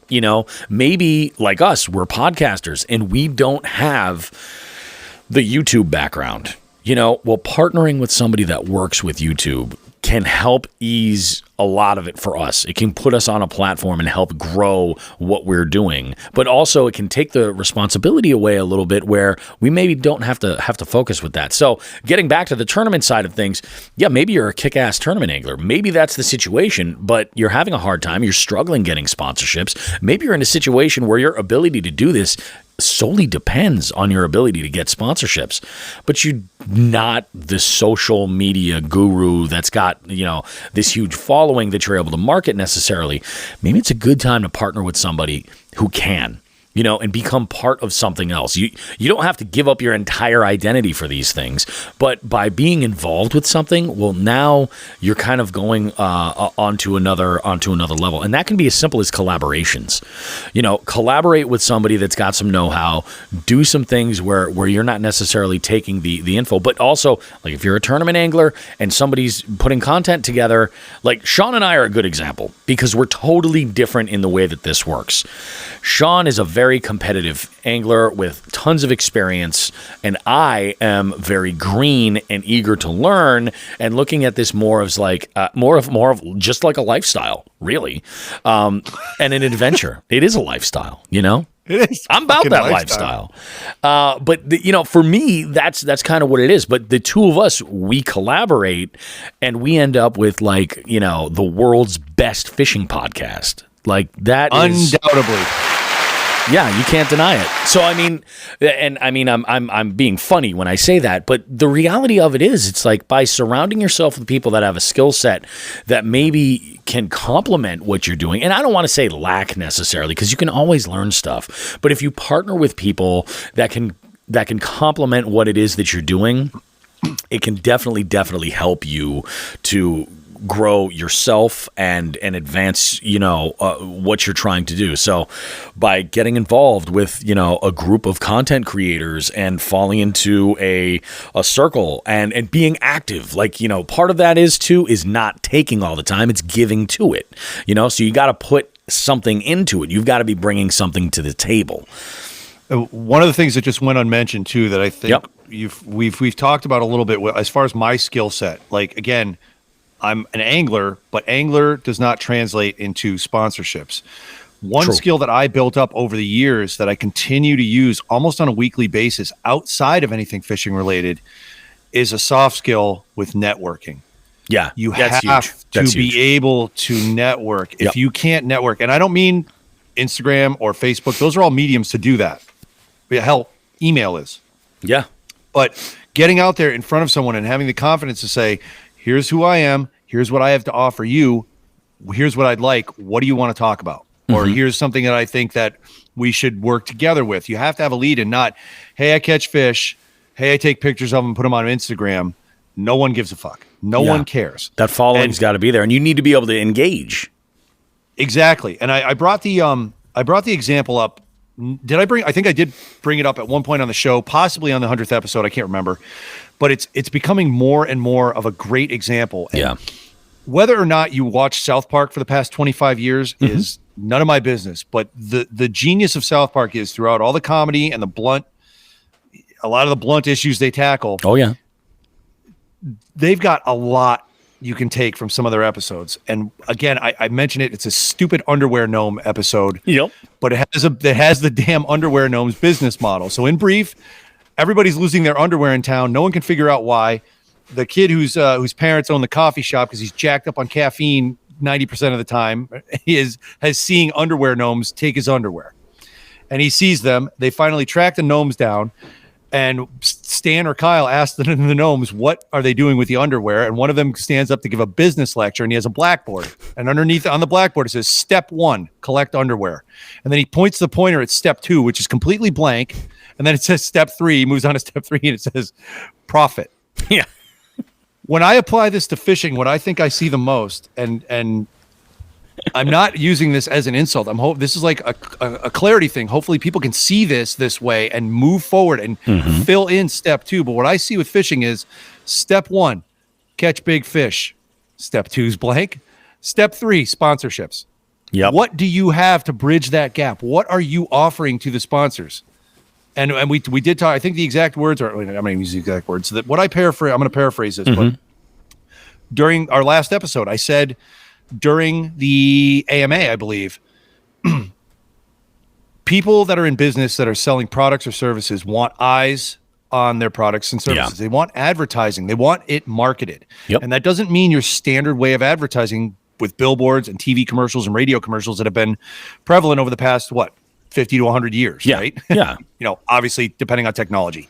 Print, right? People would advertise in print more than 100 years ago. So now you have folks that have followings. You have Todd. You have Becca. Yep. And that's where the sponsorships are coming in. So Todd or Becca can go and say, hey, I have followings on YouTube of X many followers. Yep. Like, this is what I'd like to do. I use your products. It seems like a natural fit. Let's go. Well, us with Instagram. You know what I mean? One of the things that I think a lot of people need to realize is that there's way more value in a small, engaged following than there is in a giant mass following of people that just kind of ignore your content. You know what I mean? Yep. If I have, 20,000 followers, okay, and they are moderately engaged, I have a good amount of comments and engagement coming from them. I'm involved. When I say something, when I put something out there, it creates a stir within my community. Like I give them value. I give them information, whatever it might be. I entertain them, whatever the situation is. But they're engaged and they listen to you. You have a relationship, is what it is. I like to say it's kind of like with the jig heads. You know what I mean? Like, it's that level. Like, it's so much to the point where, like, with the jig heads, where they're like, no, we want to see this early. We want to be involved, all of this stuff. Like, when you have that relationship, like, we say stuff on this show and the jig heads respond. And that is money in the bank. It's when you have that, like, so maybe you don't have, 2.5 million followers on whatever the platform might be. That's okay. I mean, there's definitely value in that too. Like you're casting a wider net. I get that. And some people are going to have that business, that practice, that idea. But the reality of it is if you engage even a small audience of, like you get like 10,000, 20,000, 30, 50,000, like 50,000 people, it sounds like a lot. It's not a lot of people, man. When you talk about, we had a question come up at the 100th episode about what social platforms that our guests were on and which ones were international. They're all international. Yep. They're all global. You can have people break through into different markets and things like that, but they're all basically international. You can be in any part of the country and see things, but I mean, they're designed in a way so that they try to keep things local in your market or within your language or whatever that might be. So, it kind of works out, but like, the audience is so massive right now. The struggle is to be seen. It's so difficult to be seen by everybody Just make sure that the people that are seeing you are being engaged. And then you can take that to a potential sponsor and say, well, I have this really, really, really engaged following. And, maybe the way, like if you're a tournament angler and maybe your way to get that engaged following is to become a collaborator with other folks that aren't necessarily, maybe it's other tournament anglers, and you create some sort of a brand that gets drawn to it. I like to say all the time, I'm like, you look at a guy like Brian Latimer, look at Jacob Wheeler. Those guys are the unicorns. Mike Iaconelli. Not only are they like they're great competitively, they do well. Their names in their world. People know their names, but not only do they catch great fish and everything else, but they also have these other outlets on, either it's YouTube or Instagram or what it might be, where they're giving, I love Brian Latimer stuff. Absolutely. Like anytime I've got any sort of like a thought about like when I'm thinking like, how could I use this Z-Man plastic the best? I think to go look at Brian Latimer's channel. It's just, that's the first thing that I think of. And Z-Man loves that, they're like, oh yeah, do you want to use the goat or do you want to use the toads? What is it you want to use, or the frogs rather. And it's like, there's options there. And I feel like not everybody is going to be that unicorn. Not everybody necessarily has the time to go and do that. Maybe it doesn't, come naturally, or you've got a full-time career or something. So partner with somebody to kind of like fill in the gaps so that way you're engaging. And if you're involved with something, then you would be amazed at the crossover. Like a good example for that is look at this show, and Sean, you just crossed 1,000 followers. Just by being a part of this show. So it's like your audience is growing, even though it's not the Jigs and Bigs account. You know what I'm saying? Yeah. Like it's awesome. Like yours too, because yours just crossed what, 2,000, right? Was it 2,000 or 3,000? 2,000, yeah. I'm at like 2.3 now. So it's like it's getting there, but like, and that's actually even an even better example because that's a total mix of followers. I've got folks that play trivia regularly. I've got couples that I've married that follow me. I've got and then folks that listen to the show and jump in over there. So it's trust me, collaborating is, dip your toe in. What we just did was provide a perfect example just based on my Instagram numbers, your Instagram numbers, and the show's Instagram numbers. The sum of the whole is greater than that of the parts. Yes. So if you can find somebody, but again, you can't just have two tournament fishermen do a podcast that have no idea about either A, audio, which you have covered, B, entertainment, formatting, stuff like that, which I'm hacking my way through. I think it's somewhat entertaining. I mean, we definitely got a lot of feedback when you said, Sean, I got a job for you, make us a format. And I just logically did it the way I would have, or watched a million TV shows, you know what I mean? And said, okay, I learned enough from this. I think we should go this bout and try to be logical about it. I did shoot down the idea when you were like, Jigs and Bigs is filmed in front of a live studio audience. Like it was an episode of Cheers, but And I'm really pissed about the laugh track. That's maybe someday. No, I mean, and then on top of that, another way you and I layered up, like we both have good networking skills, so that's huge. But then we come at our topic from completely different angles, and I think that gives us a broader audience. Yep. And you had to, honestly, you had to sell that on me a little bit. Yeah. But we have anglers of every skill level listening to us, and that's awesome. Like we're doing something right. Yeah. And honestly, when we talked about this just a tip, and we've done this before. Yep. 4 or 5 times with increasing the following or doing this or doing that. Oh yeah. It's non-fishing related, but it's almost becoming. If you want to do something with fishing, you've got to do it. It's giving people tips, and hopefully they can reflect back on that and say, I learned that from Jigs and Bigs, or I picked that up, or I took something Jigs and Bigs said and ran in a different direction from it, and they can say that, or they can call us assholes. I don't really care. Yeah, exactly. I mean, it's all engagement. That's exactly it, So that's just, I mean, if you get somewhere and it's like you got your own grind going, you're trying to build up your following, you're trying to get sponsorships, you're trying to network, trying to get into rule number 1, represent yourself the right way. Rule number 2, if you have a spot that's a little bit weak, partner with somebody who can complement that so that everybody wins, and start a collaboration. So it's like, that's the name of the game. That's how you really get to that next level, where you really start to grow and start to see the world sort of open up as far as partnerships and networking and things like that. And those soft skills that Sean talks about are critical, because it goes a long way when you contact somebody instead of like, hey, send me some free shit because I caught big bass. They talk just like that too. They do. I heard it. Oh my goodness. So, I mean, I think that about sums it up for this. Like, get out there and collaborate with somebody who compliments you. Find somebody that's out there. You don't even necessarily have to be, if you're on the East Coast, partner with somebody on the West Coast and do something virtually, and this way you have like a different perspective, literally different ends of the country, North and South, like reach out and start something. It's just, it's awesome. The world is a carousel of color. Yes. Moving along. Sean, are you ready for this? Along. Yeah, I got to preview this a little bit before we started, and I don't think anybody's ready for this. I don't think anybody's ready for this. This is probably one of the craziest FTGs we've ever heard. Fuck that guy. Fuck that guy. Fuck that guy. Alrighty, guys. So what we've got here in this week's FTG segment is a unique call that was brought to us by someone unknown. The number was blocked.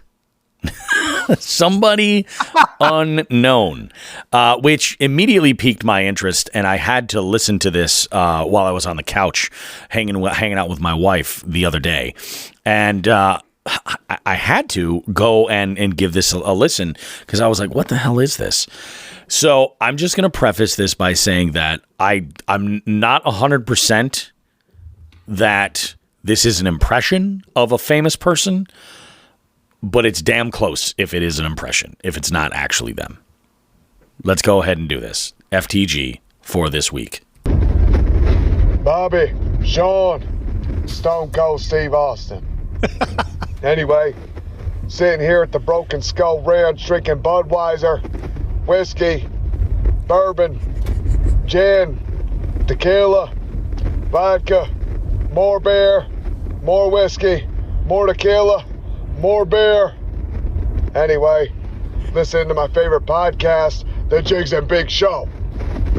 And that got me thinking, I gotta fuck that guy for you. Buddy of mine selling fish hooks down yonder. Anyway, my buddy's a good fish hook salesman. There's another buddy down yonder about, say, 45 minutes away. This man's so jealous of my buddy, he's sending two of his little buddies into the fish hook store that my buddy owns. They're taking pictures, taking videos, wearing earpieces like some fish hook spies. I got half a mind, kick them in their stomach, drop them on the stack of dimes they call a neck. Anyway, we're gonna let them do their thing.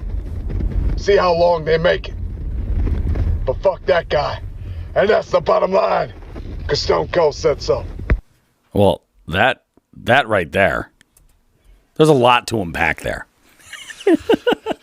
I mean, Stone Cold's from Texas, a lot of fishing down in Texas. I'm sorry to hear that he's got one buddy that is apparently doing the right thing and worried about his own business, and somebody else is not playing the same game, I guess. I don't. And it's funny, man. It is really funny because when I first heard this, I deal with this constantly. There's not a month that goes by that I don't have a couple of people popping in on my trivia nights to see what I have going on. How are my crowds? How engaged are they? What am I doing for little add-on games here and there? And the reality of it is that a lot of people, there's multiple ways to run a business. That's the thing. Like you can run a business in so many different ways and make it your own thing. But when you're too focused on what the other guy is doing or trying to like block them out of that space, you start to lose focus and you start to kind of preoccupy your time with outdo or blocking them than just working on yourself. You know what I mean? Like, look at pizza shops. No city or town in this country has any kind of a shortage of options for pizza generally, unless it's like a super duper, like super tiny town or something like that. But if you look up like pizza shops near me, they're all over the place. Hey, everybody's got pepperoni, everybody's got cheese, everybody's got different veggies, everybody's got sausage and ground beef or whatever it is, bacon, whatever it is you want to do. But it's the little details in between that really make the difference on why people have their favorites. And sometimes people have multiple favorites. People are into like different things. That whole exclusivity thing of like trying to spy and all that, it reeks of desperation. And I don't understand how somebody could be that insecure to where they have to put the focus on, somebody else's business, Watch what's going on in your own backyard, right? Am I wrong? Exactly. And one important thing I think we're overlooking with this whole thing that just makes it this whole scenario even just stupider by fishhook guy number 2 who's looking to check out prices. It's 2022. I have it on good word that Stone Cold's buddy who sells the fish hooks. Yep. Has all his fucking prices online. Exactly. All those prices. Now fishhook guy number 2 has wasted time, money, and effort. Mm-hmm. Just something he could have done online. Yep. What the fuck? I don't get it. I just don't get it. Berkshire Brett chimes in here. He's like, the small business world is cutthroat. Be nice to each other because eventually people will figure out who the assholes are and the business will drop 100%. I'm a firm believer in that. They'll figure out who the assholes are. Those assholes will have to move across a major town. You never know. Yeah, exactly. Yeah, could you imagine that? Like he says that fish hook store is 45 minutes away. What if they had to move to be like 90 minutes away, an hour, 2-3 hours away? What if they had to change states? Damn, isn't there enough room? I'm pretty sure that there is. It's just crazy. Yeah. You figure with all those moving costs, they might have problems paying rent at some point. You never know. It's true. Yeah, it's crazy. Yeah. I laugh all the time too. I'm like, the day that, Cumberland, that Coca-Cola is like, nope, we're officially taking our product out of all the Cumberland farms. We're going exclusively to Pride stations. That's it. Then you're like, then that becomes a reasonable, platform to run your business. It's just, I just don't get it. People suck, dude. Yeah. You say it all the time, and I tend to agree with you. There's people out there that just suck and they can't stop from sucking. I always use a great analogy. It's horrific. I compare people like that to dogs that eat their own shit. They know they're not supposed to do it, but they just can't stop themselves. Stop it. They love it. Yep. I just don't get it. Anyway, we have some tournament info to go over. But before we get to that, big shout out. Thank you, Stone Cold. Appreciate that. Understand that you said so, and we will follow suit. Completely lost my train of thought. I got to refer to my notes now because Stone Cold he stunned us. Stone Cold stole the show. Yeah, he did. See what I did there? I did. All right. Well, we got some tourney stuff. So I want to push some information about a couple of tourneys. Cool. First out, the knockout, the MAKB knockout. Again, it's a New England wide tournament. Yep. I believe the last time I looked, there were 37 people in it. So we're building up to 48. I think I'm 37. You are gross. I know. You are 37. All right. So at the same time, in a row. So we have 37 people in the knockout right now. Again, it's all New England, and it is a remote tournament. So you'll be facing off at the pond of your choosing, but you have to coordinate time and date with your opponent. Okay, and it's lose and go home on that one. That tournament is available for registration on Fishing Chaos. Yep. Myself and Ken Wood will be doing the running of said tournament, and we're looking for more people. So jump in on it. It starts April 1st. Second one, another one that starts April 1st. And I don't know why I haven't mentioned this because I've been doing this tournament longer than I've been doing the knockout, or just as long. The Maniac Bassin. Yes. Right? They have their Big 5 tournament up every year. So if you're out there catching lunkers, swim bait guys, this is a tournament that's almost custom made for you. Yeah. Because we know the swim bait guys that catch much fewer fish, but they're bigger. They're big. But it's got to be out of a kayak, guys. So if you're in a kayak and you're a swim bait fisherman, you want to try this out.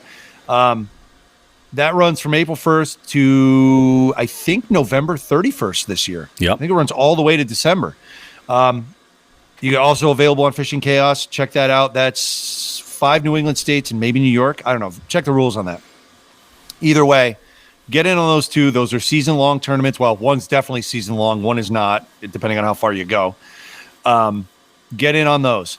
The other thing I want to talk about real quick is we haven't spoken at all this year yet about the Jigs and Bigs tournaments that are coming up this year. So they're coming. We're alternating with the Chronic Trips tournaments. So April, June, August, and October will be Jigs and Bigs this year, and the months in between will be Chronic Trips.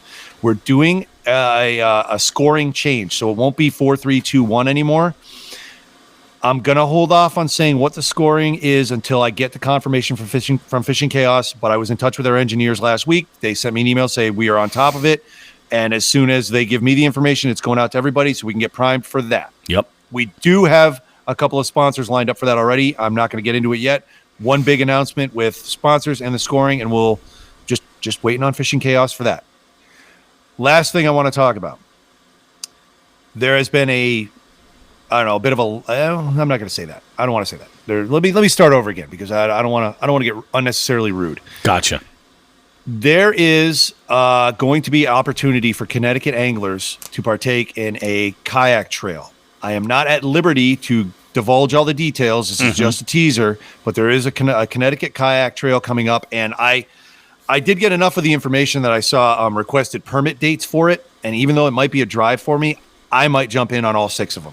Really? And there's 6, I can say that. So more to come on that. We will definitely be talking about that in the future, and we'll talk about the Jigs and Bigs in the future. And then the last thing I have is Chronic Trips.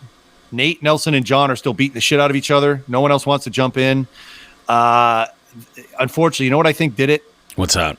The last week and a half, we've had 50-degree temperatures in Massachusetts. I'm with you 100%, man. So now a lot of the ice outside of the Berkshires is not safe, and the Cape is starting to open up. Yep. So I don't know what to say about that.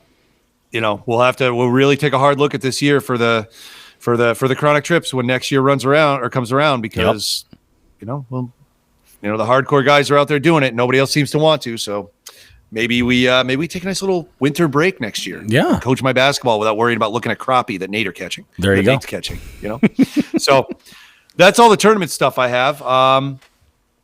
What else we got, dude? I don't know. Where are we at? For tournament stuff, I mean, I think we got that. The Chronic Trips, yeah, I think we pretty much covered all that stuff for the most part. We have, before we kick to this interview, because we got Chris Ellis coming up, Mr. Tightlines. I do want to mention again that the Springfield Sportsman Show at the Eastern States Exposition Center in West Springfield, Massachusetts, on the 26th of February, Jigs and Bigs is recording a live segment at the expo. Come on out and check it out. It's going to be a whole lot of fun. And now we know that we've at least got prizes from Jig Masters that are going to be up for grabs. So we're definitely going to be giving away something.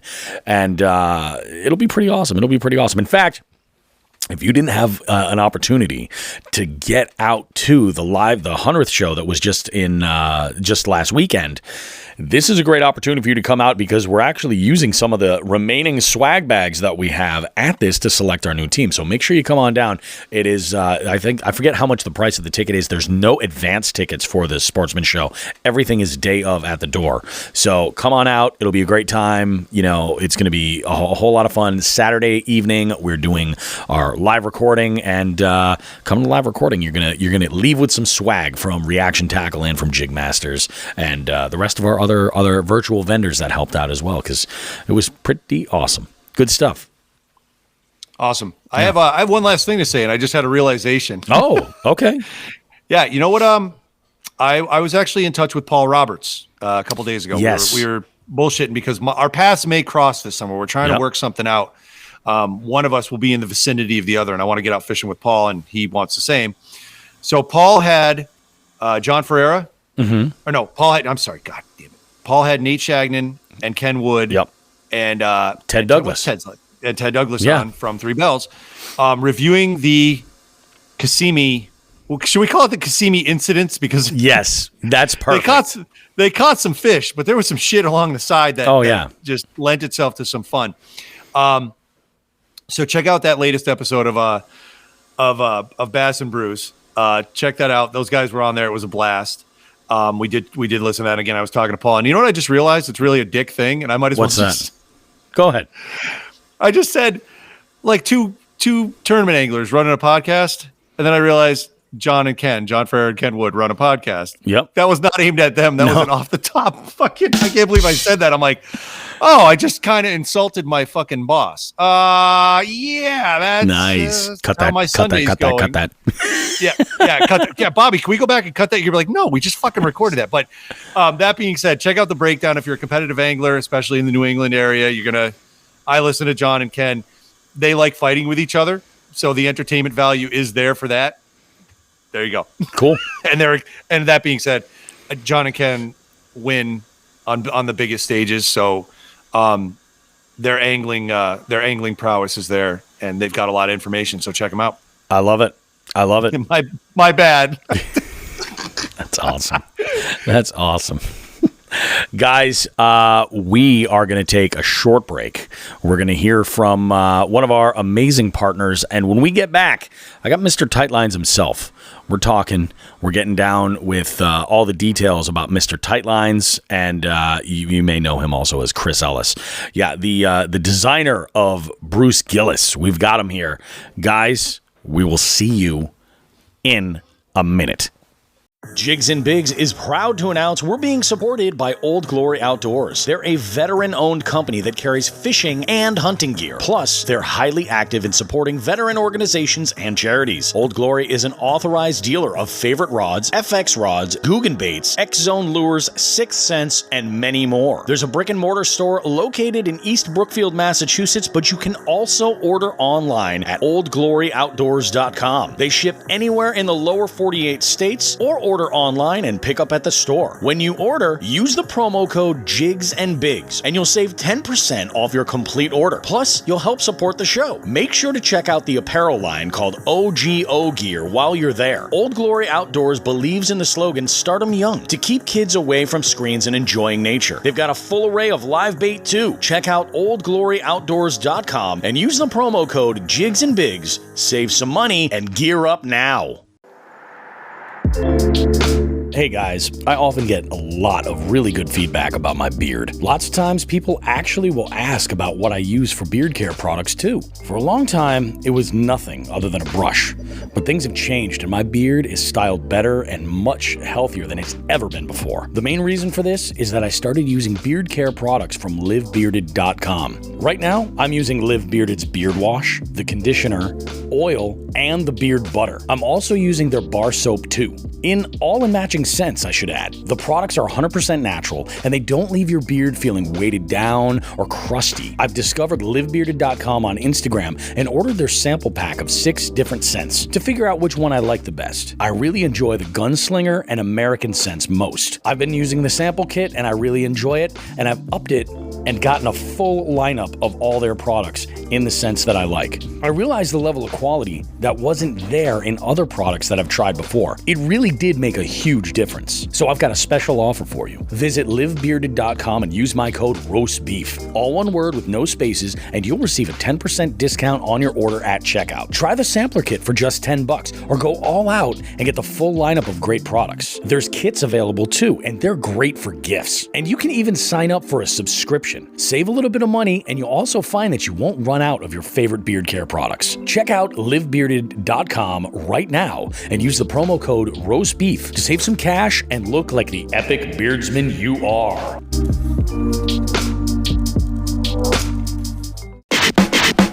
Alrighty, guys. Bobby Roast Beef here with another amazing guest in the beef seat. We've got Kris Ellis. You know him as Mr. Tightlines on the old IG. We're going to talk about all kinds of good stuff because Kris has not only, I would say, a decorated fishing background, but he's also kind of forging forward in a new sort of corner of this area as far as making baits. But he's also got a music background as well. And you guys that listen to the show, you know Your boy Bobby Roast Beef has a music background, and Sean and I are music geeks from like way back in the day. So we're going to talk about all kinds of stuff. Kris, how are you today, buddy? I am phenomenal. And looking at your little studio there, that's a pretty nice setup you got going on. There's a lot of asbestos you don't see. There's a lot of asbestos that's being covered up by the blinding lights in the disco dungeon. We're actually talking about the idea of eventually, once we get to the point where we have the audience to be able to, move advertising revenue and all this stuff, we want to do a full studio and include some stuff and make it sort of something people want to visit. But that's further down the line someday, hopefully. So let's talk, man. It was our mutual friend, Todd Grubb, that had connected the dots. And he was like, dude, you want an awesome guest on your show? You need to hit up my buddy Kris. Talk to him, and he's just got some crazy stuff. So Todd is, I think he's probably one of my favorite interviews that I've ever done. And I know some of our past guests are going to be like, oh, like I've had lots of great interviews. But Todd... It was at that point where I was like, I'm starting to get the hang of this. And a lot of that is to his credit because he's very easy to talk to, very, very, very like good interview, and he talks. That's a big thing.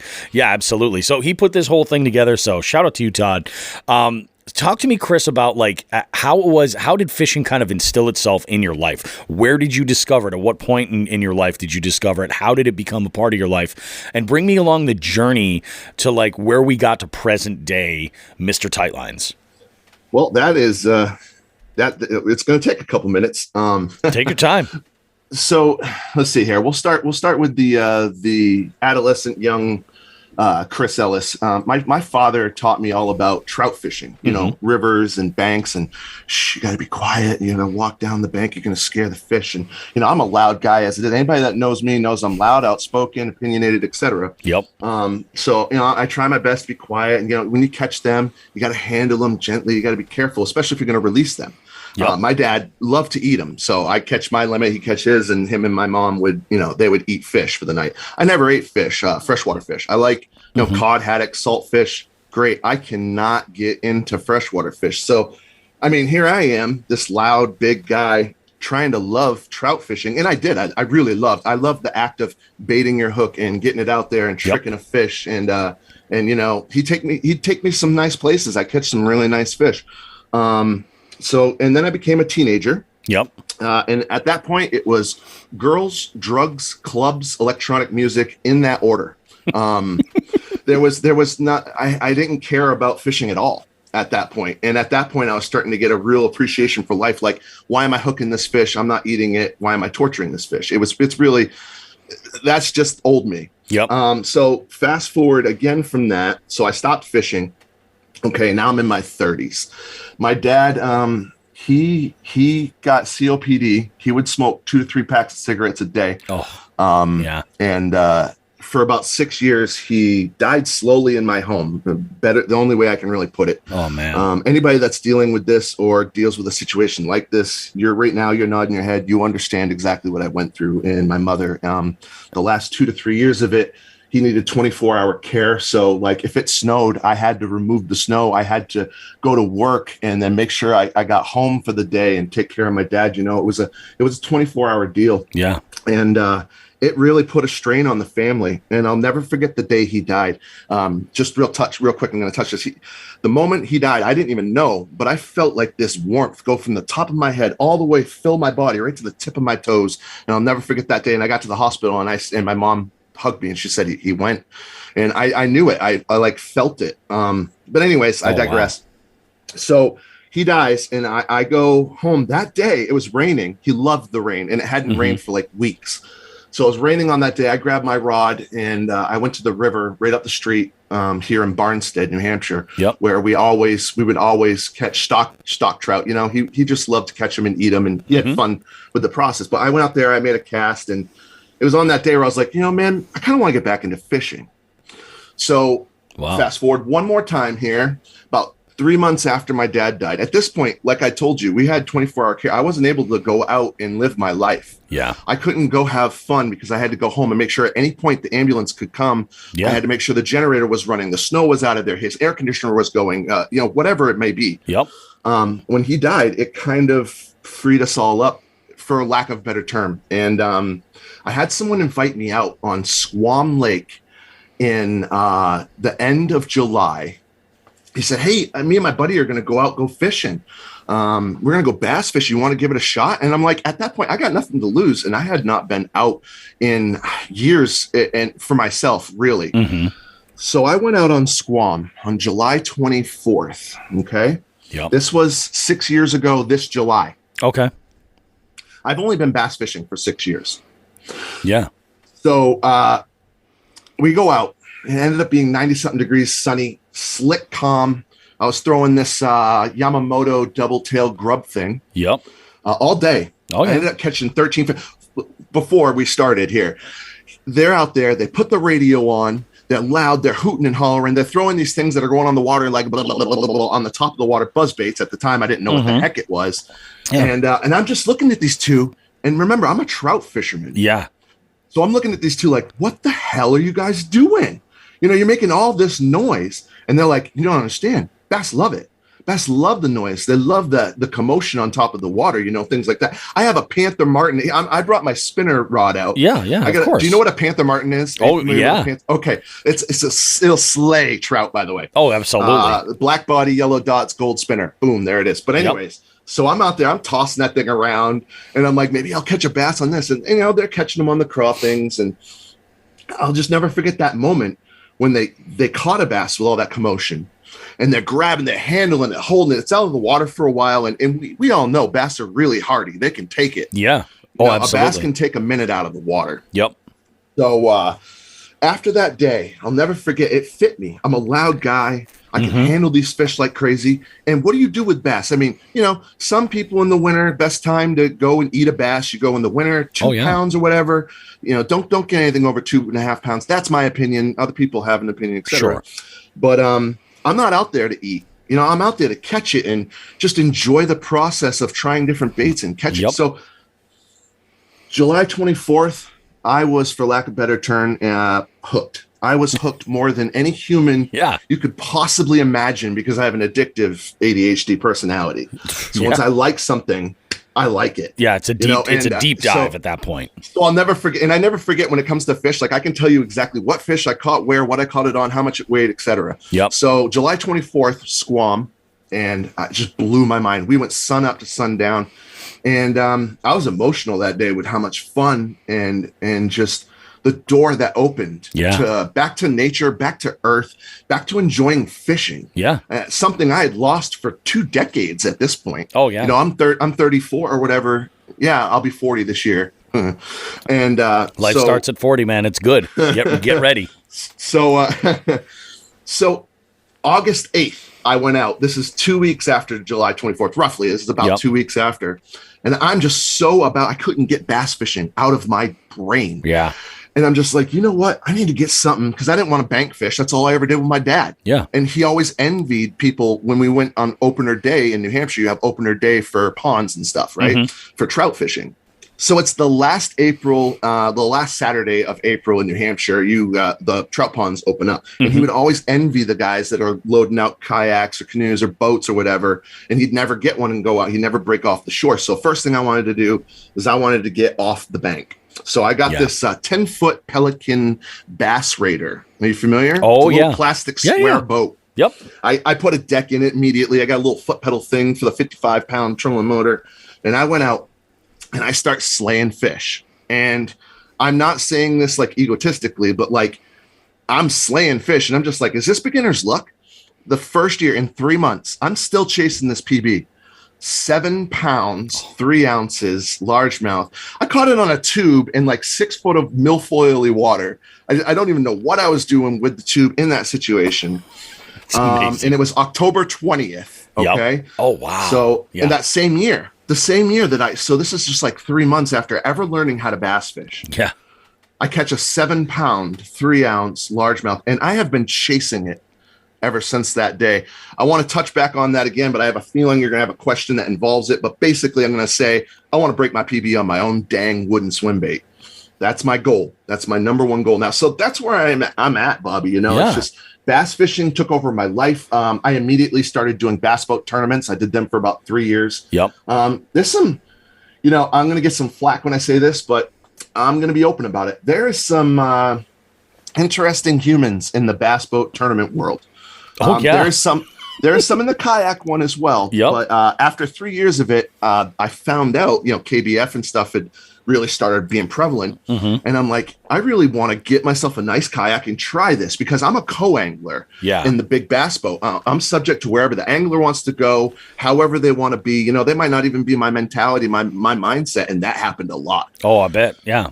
So as soon as I did my first tournament in a kayak, I was like, yeah, this is what I want to do from now. I got out of the bass boat thing. And now I rock a Bonafide SS 127 Fusion. Nice. With a trolling motor. And it's been a blast. The bass fishing has given me a whole new purpose on life. So there's a long answer that I probably could have went further with, but I'll stop right there. But that's bass fishing and me, Bobby. That's a great story, though, because, that's the thing. And I mentioned that actually with the guest that I had just interviewed. It's a very common thing where you see the storyline where it's like fishing or the outdoors in general was maybe introduced early on in life, and, it's something that you really kind of cherished and enjoyed, and, you took it for the journey that you could. And then it's that window of somewhere between high school and into really it extends into your 20s in some situations where people just drop it. They don't really have that connection in nature. They're preoccupied with maybe it's school, maybe they're looking to advance their career, maybe they're looking to they have a different agenda. And what ends up happening is later in life you reconnect with fishing, and it's always been there. And it's funny, it's like when it first happened with me, I can remember having this sense of like absolute regret because there was a year where I lived in a house that my best friend had inherited from his family that was on a freaking lake.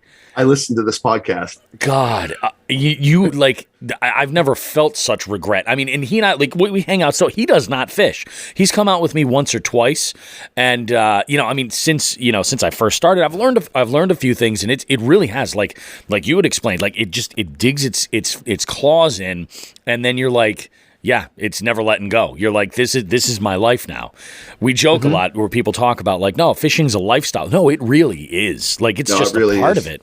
And like, you either get it or you don't. There's a lot out there that can be bad addictions, alcohol. Yeah. My dad drank a lot. I grew up in a house where they would have week-long parties, and I'm not going to elaborate too much because I'm going to try and keep this as PG-13 as I can, but week-long parties, and there was like bowls of drugs and stuff just everywhere. And don't get me wrong, he was a great guy, and my family was great, but it was the 80s, man. Yeah, that's exactly and, it. It was pretty intense being a fly on the wall or a kid in the side, And, I believe it. They raised me good. All is good in the end. But it was very interesting. That's for sure. Oh yeah. It's so wild, but yeah, you get, it's very common where you see that, where it just sort of like disappears and you're like, oh, all right. So we're going to focus on this, and people reconnect with fishing, and you just can't lose it. Now, so you say you've been bass fishing for 6 years. Out of that time that you've been out there, what is like the season that you're the most comfortable? Not necessarily because, like the fishing is great or anything like that, but where it's like the creature comforts, like that you enjoy being out there. All right. See, I'm glad I actually listened to a few of your podcasts, because I was like, all right, if you ask these questions, study up. Yeah. But all right. So let's see here. In New Hampshire, winter shuts you out. I had to become an ice fisherman to scratch that itch, because 6 to 7 months of not touching or smelling or kissing one of those bass. I tried for the first year and a half, because that was another bad experience I had with my dad. They set up a few traps, they ice drank. That was it. That was my ice fishing experience. So I didn't really want to do that. But the first year or so, I'm like, all right, I got to touch some fish. So let's just delete winter, because that does scratch the itch. It's nice, but it's not open water. It's not the same. So let's see here. We got spring, we got summer, and we got fall. Obviously, I bet a lot of people choose spring. For my reason would be a late spring is my kind of favorite, because again, the connection with the earth, the smells, the peepers, the frogs, the red-winged blackbirds nesting in the little stuff on the sides of the pond. It hits my heart, man. I literally tear up every year.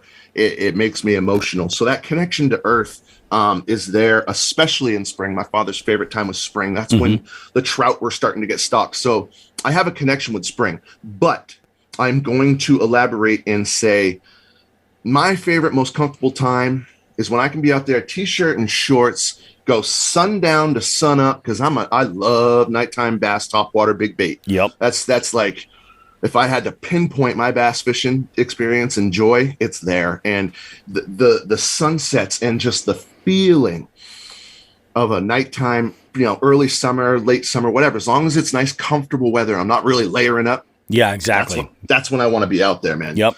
That's as specific as I can get. No, I get that. I get that for sure. Because then, yeah, exactly. You're not having to take into the elements into consideration as much. It's more like, just make sure I got sunscreen and, I'm using the right stuff. So, no, I definitely get that.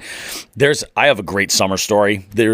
Before this past spring, when I broke this PB, I had the year prior gotten this PB I was out fishing with, and it's so ironic because this guy just commented on a Jigs and Bigs Facebook post, and I saw in the corner of my window his name pop up, and it reminded me of this. I was out fishing on his boat, Tim Jakes. We had such a great time. Every time we've gone out, it's always a good time. Whether the fishing sucks or not, it's great. So this one day, we're just getting our asses handed to us. We can't find them anywhere, or if we find them, they just don't want to bite. And we're at this one point, we're just looking for grass. That's it. We're just all over the place looking for grass anywhere we can find it, because we're like, if we find the grass, we'll find the bass. It's going to be great. I'm working this little drop shot, and it's now like 2 p.m. We've been going since about 6:30 in the morning, and I am so dehydrated. Like, my hands are having a hard time closing. I'm puffy. Oh, no. Yeah. I'm at this point, I'm almost hallucinating. Like, I got the hood up on my fishing shirt. I got my sunglasses on. I'm like, I've got the sleeves pulled over my hands so that I'm not like frying out here. But it was like 95 degrees, 98 degrees, something like that. Nick Lachey comes by on a unicorn float. It was ridiculous. So Tim and I are out here, and I'm just like, all right, I'm going to slow way down. So I drop this drop shot, and I must have been sitting there for like 5 minutes, zoning out. Like, I considered jumping in the water. It was that hot. Right? Yeah, it was that hot. And then I get bit by this 19.5 with a huge chunk of its tail taken out, probably from a pike that's in that river, and just like absolutely just screaming drag off of my reel. Like, unbelievable. I was like, where the hell did this truck come from? But like, all of those, like, heat exhaustion, all those other symptoms absolutely disappeared when I was holding that. Like, that's crap. Great. It's weird how ever. Chemicals, do that with your body. It's just one thing kicks in and it's all over, Your body just tells you, you're good, man. Yeah. You're good. Let's do this. Quick tip for a day like that. You ever done a hat dunk? Oh, yeah, absolutely. All right. I got to do those often, though. I have no hair at all. Yeah. Yeah, man. Yeah. You dunk that hat and you don't even wring it out. You just throw that thing right back on your head. Absolutely, man. Absolutely. So, as far as like when you're going out, what's your preferred body of water? Are you more about pond hopping or do you like a big lake that you can break down bit by bit? Or is it more of a situation where like you're more comfortable with current? Most people know me.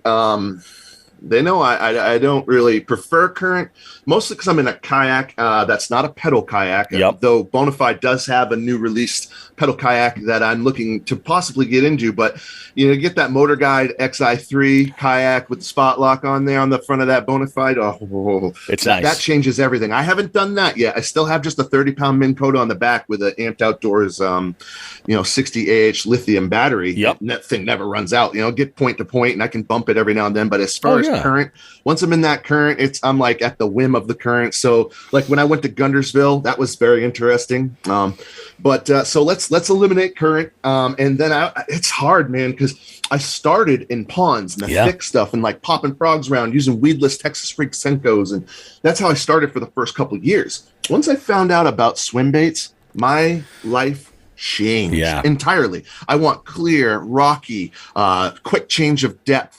Maybe some weed lines going on with all that as well.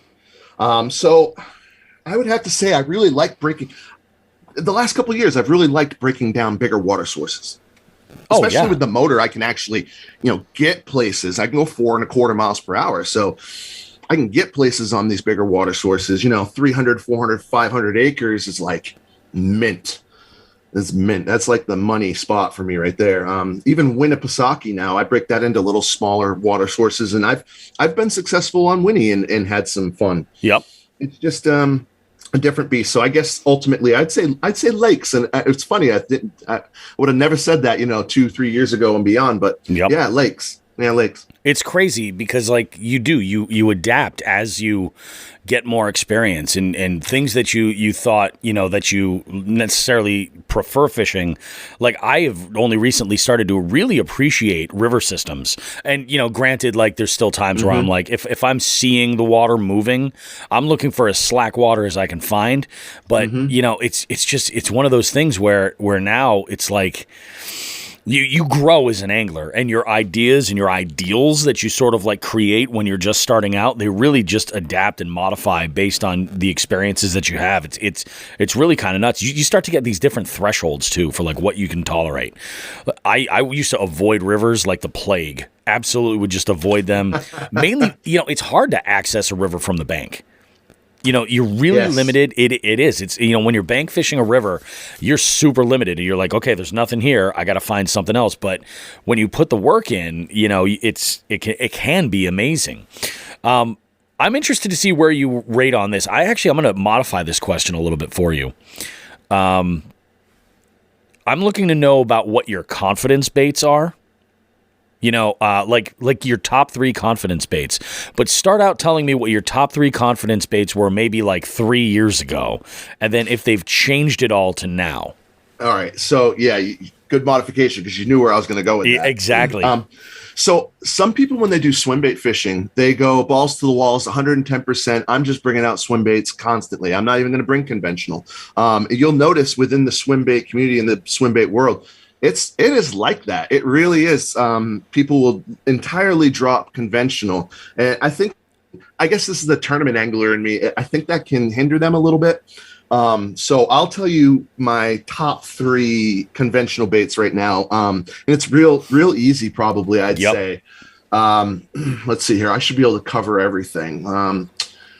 So without speaking about top water at all, I'll get top water right because that's situational, morning, cloud cover, etc. But just solid, I would say, drop shot. Okay, you gotta.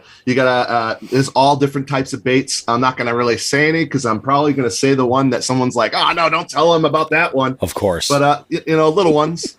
I don't drop shot big. I drop shot little because I'm finessing when I'm finessing. Sure. So drop shot definitely needs to be in there. Something I really started loving to do, I call it a skirtless jig or maybe even like a punch rig. It's you got a creature bait, snell knot onto a trocar, what's it called, hook? Like a flipping hook? Flipping hook, yep. And then a sliding weight. I don't peg it. You peg it in some situations, but I generally never peg it. Just pretty much always let it slide. And that thing, you drag that thing around, you're going to catch fish from the moment the ice is gone to the moment the ice is creeping in. I don't care who you are, what you're doing. It's going to work. It just is. Yep. And a third bait would be a spinner bait. And I never thought I'd say that, but I have a friend, his name's Jacob. And you see him in a lot of my videos. Yep. And he would go out and he'd be like, oh, this is spinnerbait weather, 40 degree or whatever water, 50 degree water. He's like, this is spinnerbait weather. And I'm just looking at him and I got my eyes. They're like, what? And he showed me 5-pounder after 5-pounder here in New Hampshire on it. And he's like, it's the bait of 1,000 casts, man. Just take this spinnerbait. And he gave me one. And I love that one ever since. It's a great spinnerbait. And he's like, you just throw this today. Another little key. If you ever want to love a bait, even though you hate it, don't put it down. Make yourself go out there. You take one rod, you take one reel, you take the right setup, you take that bait. Yep. You go out there 5, 6, 7, 8, 9, 10 hours, whatever you can do. Yeah. I mean, I fish a long time. Most people know I fish 12 plus hours often. Yep. So you go out there and you throw that bait around. You're going to catch fish. You're going to gain confidence. And I believe I'm not a superstitious person. I don't think you need to knock on wood. I don't think you need to worry about walking under ladders. But I do believe in energy and the projection of energy and consciousness. And I do believe that once you get that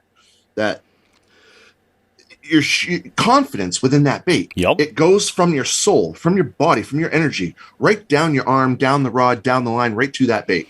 So that's my only superstitious like type of thing. And I really don't think it's superstitious. I think that's energy and projection. Yeah. So I think that that's a thing. So you take that bait, you go out there and you just dedicate some time and you're going to fall in love. And that's what I did with the spinnerbait. He's like, throw this thing like a ton of times. Yeah.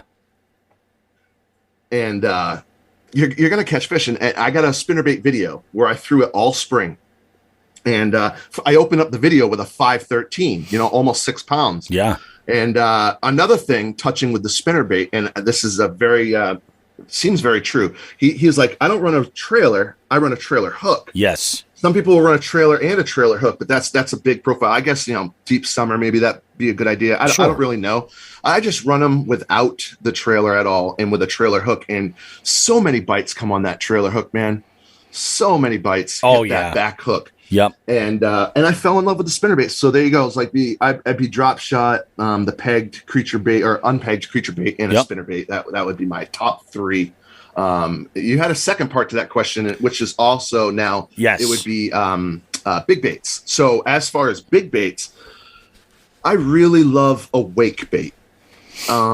There's something about top water that I'm sure every bass angler can go, that's the best. I don't care who you are. There's an appreciation. If top water doesn't get you excited, you're not a bass angler. You got to love that top water, know. And that's my thing. A big 6 to 8 inch, depending on the size. 6 to 9, I'd say. Yep. Wake bait. That's my confidence bait. That's where I really like to operate. That's awesome. I have now. It's funny because like some of the baits that you've done, like you've got I think it's a Gila Walker. Is that what I'm? That's it's Bruce Gillis. That's what it is, Bruce Gillis. Yes, sir. Bruce Gillis. That's my cedar weight gill. He's 6.5 inches, 4 ounces, and that thing has caught me so many fish. That thing has caught my friend. I only had one out this year. Sorry, I'm not interjecting, am I? Oh no. I only had one of them out this year, my own. Yep. And when I had friends come with me, I'd be slaying on it, and I'd ask them, you want to use it? Usually you get the no from bass anglers. They want to use whatever they put money into, whatever money went into their tackle box. They're like, no, I'm too proud. I'm going to use this. I'm good with that. I've had more people be like, yeah. Matter of fact, Jacob, one night I caught a 4-pounder, and this is a great little story. I caught a 4-pounder, and it was awesome fish. And I released it, and I look over at Jacob, and I could tell by his eyes he wanted me to ask. So I was like, hey, you want to throw around Bruce Gillis tonight? And he, like this kid, like this 5-year-old kid, looks at me. His grin went from ear to ear. Yeah. And his head was bobbing up and down like rapidly. And he goes, yes, I do. It's Bobby. It's so good. Yeah. 5 casts in. No. 6 pounds, 5 ounces. Biggest fish he's caught in the last 3 years. Dude, that's awesome. So good. That is awesome. It was so freaking good. I have to agree with you on the wake baits. I really do. It was Todd that got me started throwing my first big wake bait, which was a Spro BBZ Rat 50. It's always a Spro 50. That's what everyone needs to start with. They think $32 or $35 is expensive for a bait. No, it's not even close. The world out there is unreal. I sell Bruce Gillis for $175, and that's not even expensive. I know it's not. That's not crazy. Even expensive. You go out there, you get yourself a Spro 50. Morning Dawn color's my color. Yep. And you're gonna fall in love, guaranteed. And the thing is my take on it was like when it comes to like pricey baits. And I mean, price is, pricey. I say that is relative. But if I'm going to feel comfortable throwing a bait that's I would rather spend that money on that rat than spend jackhammer money. Understandable. You know what I mean? Jackhammer don't float too. You can go pick that rat back up. That's the thing. Like if something happens to that rat, I can go and get it a whole lot easier than if I have to go and get that jackhammer. Lost so many jackhammers. Yeah, like I'm not a huge chatterbait angler necessarily, but when it comes to like, I just can't. Like even just to test it. Although I will tell you, there's like I am a believer in like custom baits. Like my wife and I are huge in like local business. So like if there's somebody that's in our region that's creating something that is absolutely like it doesn't even necessarily have to be the most unique thing, but if they're putting their spin on it and that craftsmanship, it's already right there. I get more value out of that. Understandable. Than seeing that. I mean, it's crazy. So I'm going to share this with you because I said in the pre-interview that purchases were made at the expo, that unnamed expo that I was at last night. So I picked up. I'm going to go on record saying this. I have talked a lot of shit about large swim baits. I'm totally okay with the idea of there being the interest, and I do have the interest. But at the same time, you see people spending like $500 on a bait. I fully understand, Bob. Man, it's like it's very difficult to wrap your head around. But at the same time, it's like it's one of these things where like I'm interested in trying it because I find there's this interesting juxtaposition with swim bait fishing where it's. Well, actually, let me throw this out there. Would you consider fishing larger swim baits a power fishing technique or a finesse fishing technique?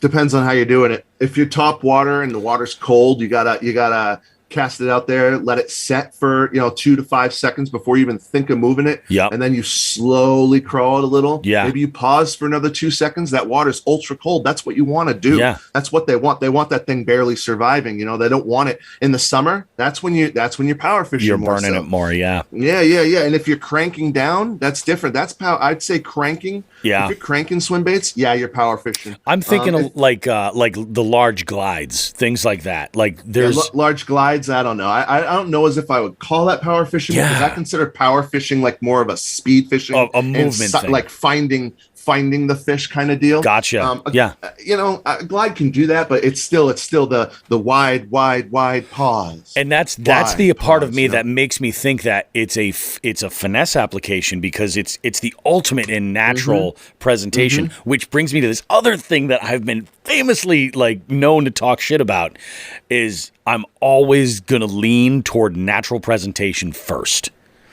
Okay. Typically, so like, I'm generally like that whole match the hatch thing, regardless of weather, color. So you're a match the hatch believer. Oh, in a lot of ways, yeah, I am. Okay. That doesn't mean that there aren't exceptions to the rule. I want to add on to this in a minute. Go ahead. It doesn't mean that there's exceptions on the rule, but my thought is that, for instance, so I like to throw a lot of swim jigs.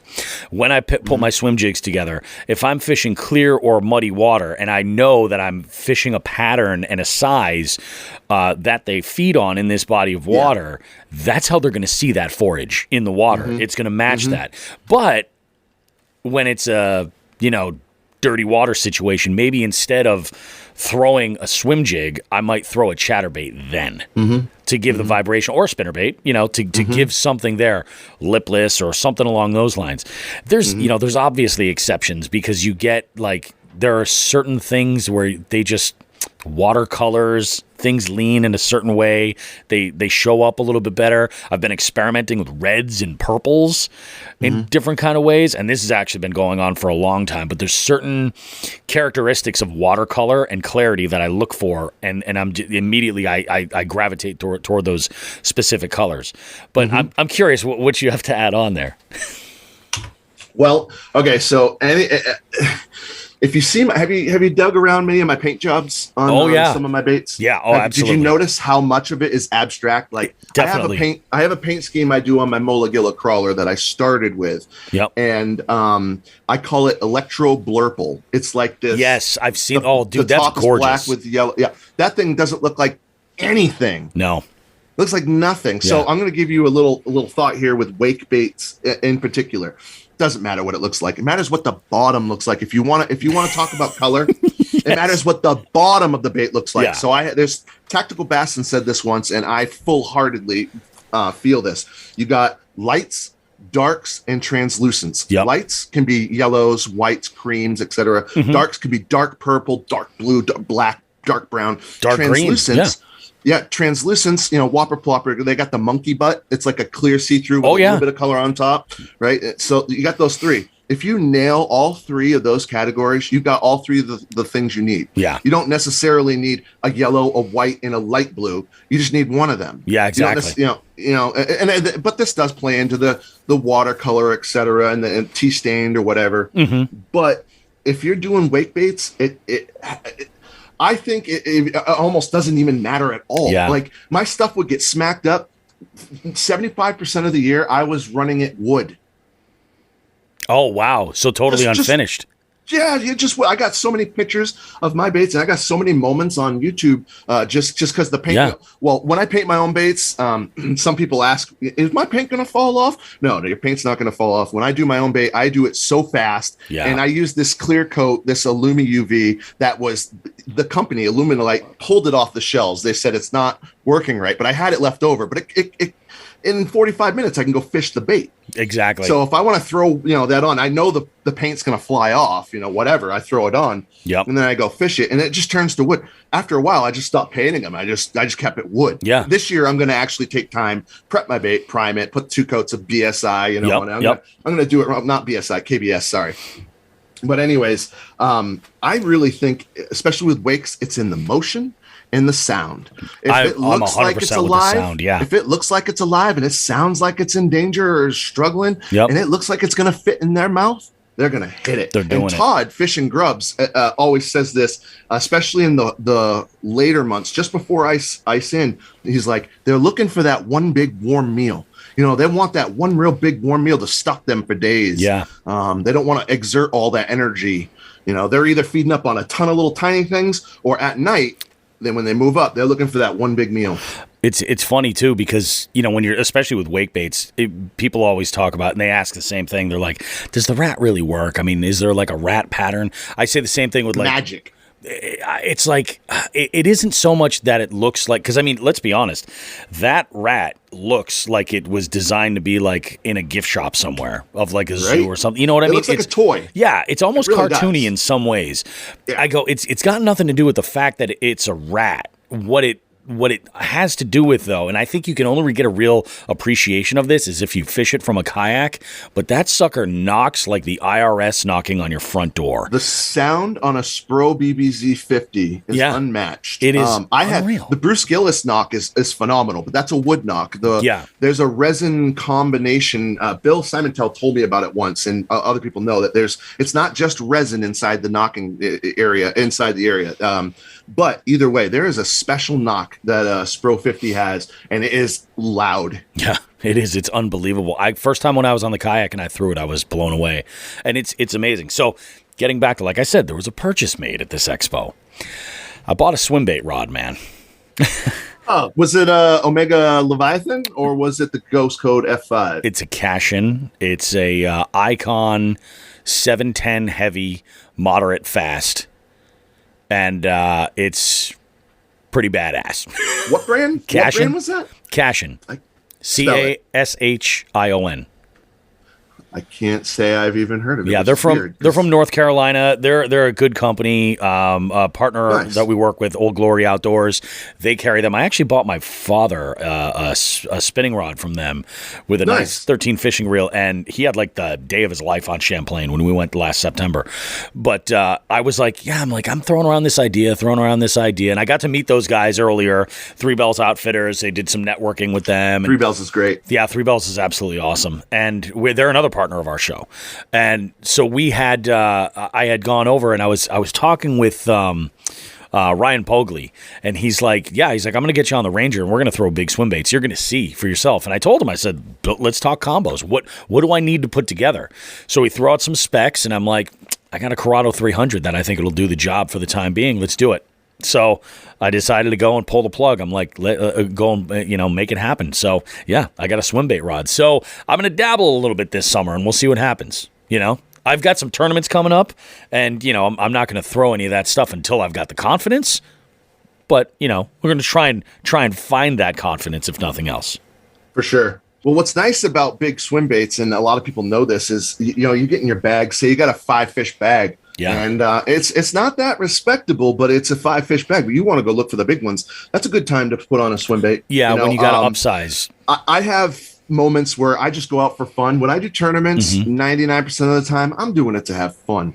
And more often than not, I have actually gone out and thrown just a swim bait and won. I actually I have a tournament I did 2 years ago in my club. It was there was 15 of us and some hammers in my club, Granite State kayak anglers out of New Hampshire. Okay.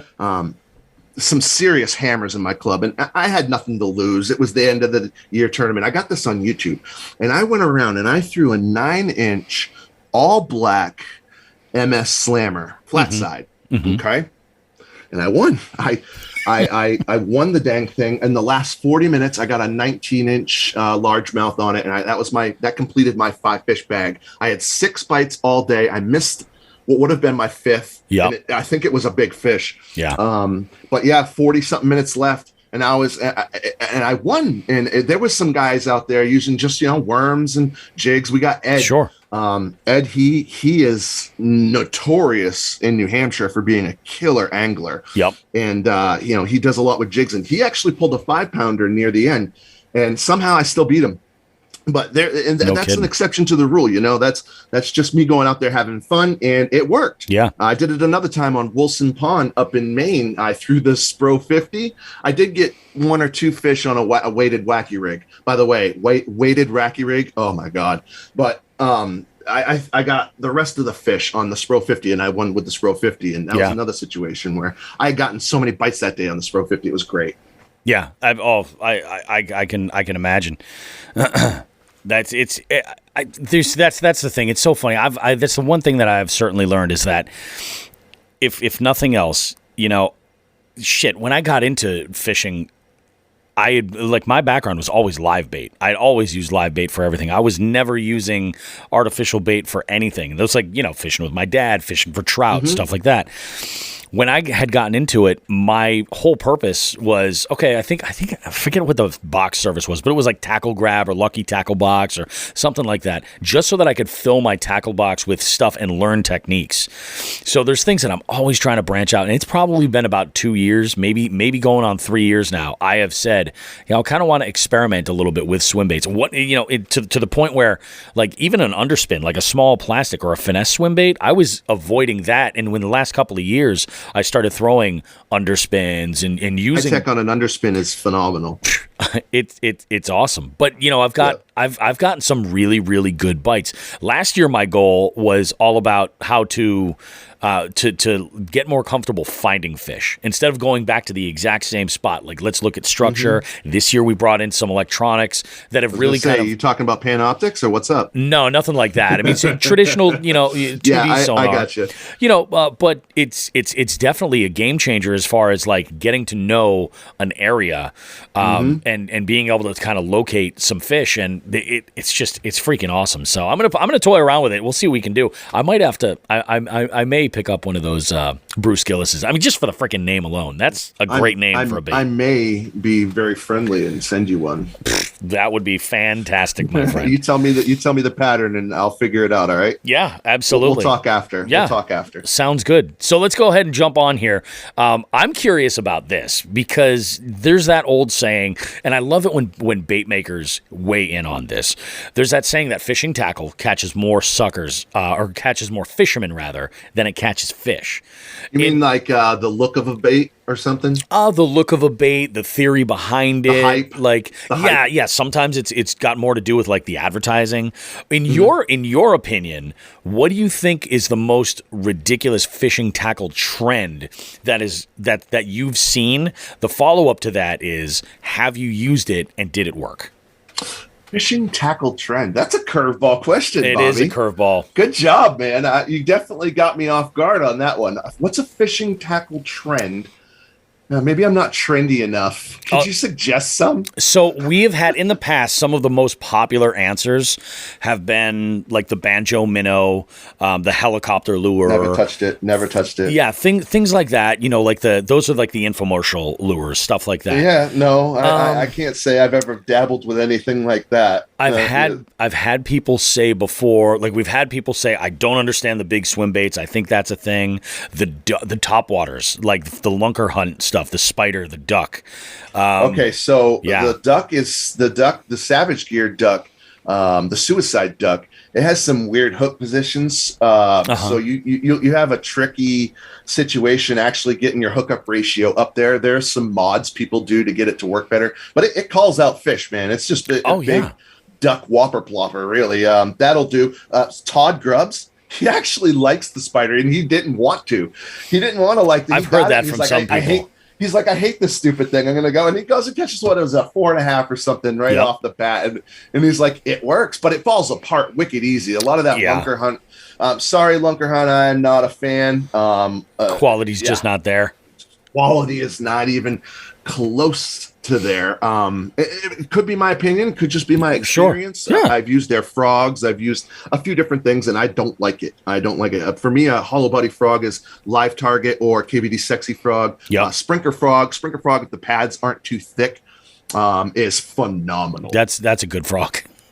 It's a great frog. Yeah. It's people are like, what's a sprinker? And I'm like, don't even worry about it. Yeah, it's a home run. I like buzz toads a lot. You know, fishing from a kayak, traditional frog fishing takes a little bit of, kind of finessing. I'll tell you, one of the best frogs that I've come across lately is Z-Man's frog for a buzz toad. Oh, really? Yeah, well, the reason is because it's Elastec and it floats. Yeah. So it's the buzz toad that you can stop.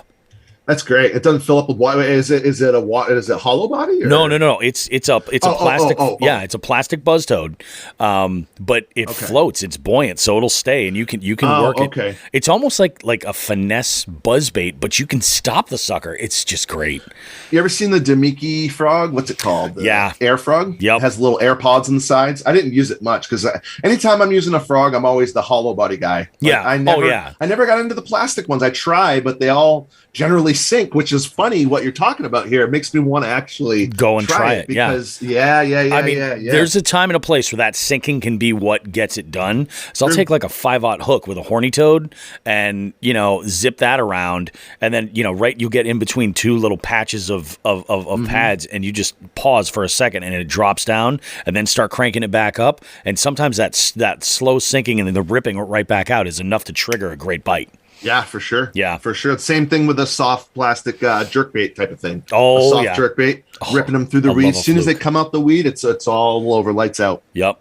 Game on. Okay, so this next question is huge because I'm a huge believer that like fishing is a sport, and it's one of the few like truly social sports. The right people and the right situation can turn a garbage day on the water into the best memory you're going to be. Absolutely. Yeah. This touches back into my whole reason for starting fishing. Exactly.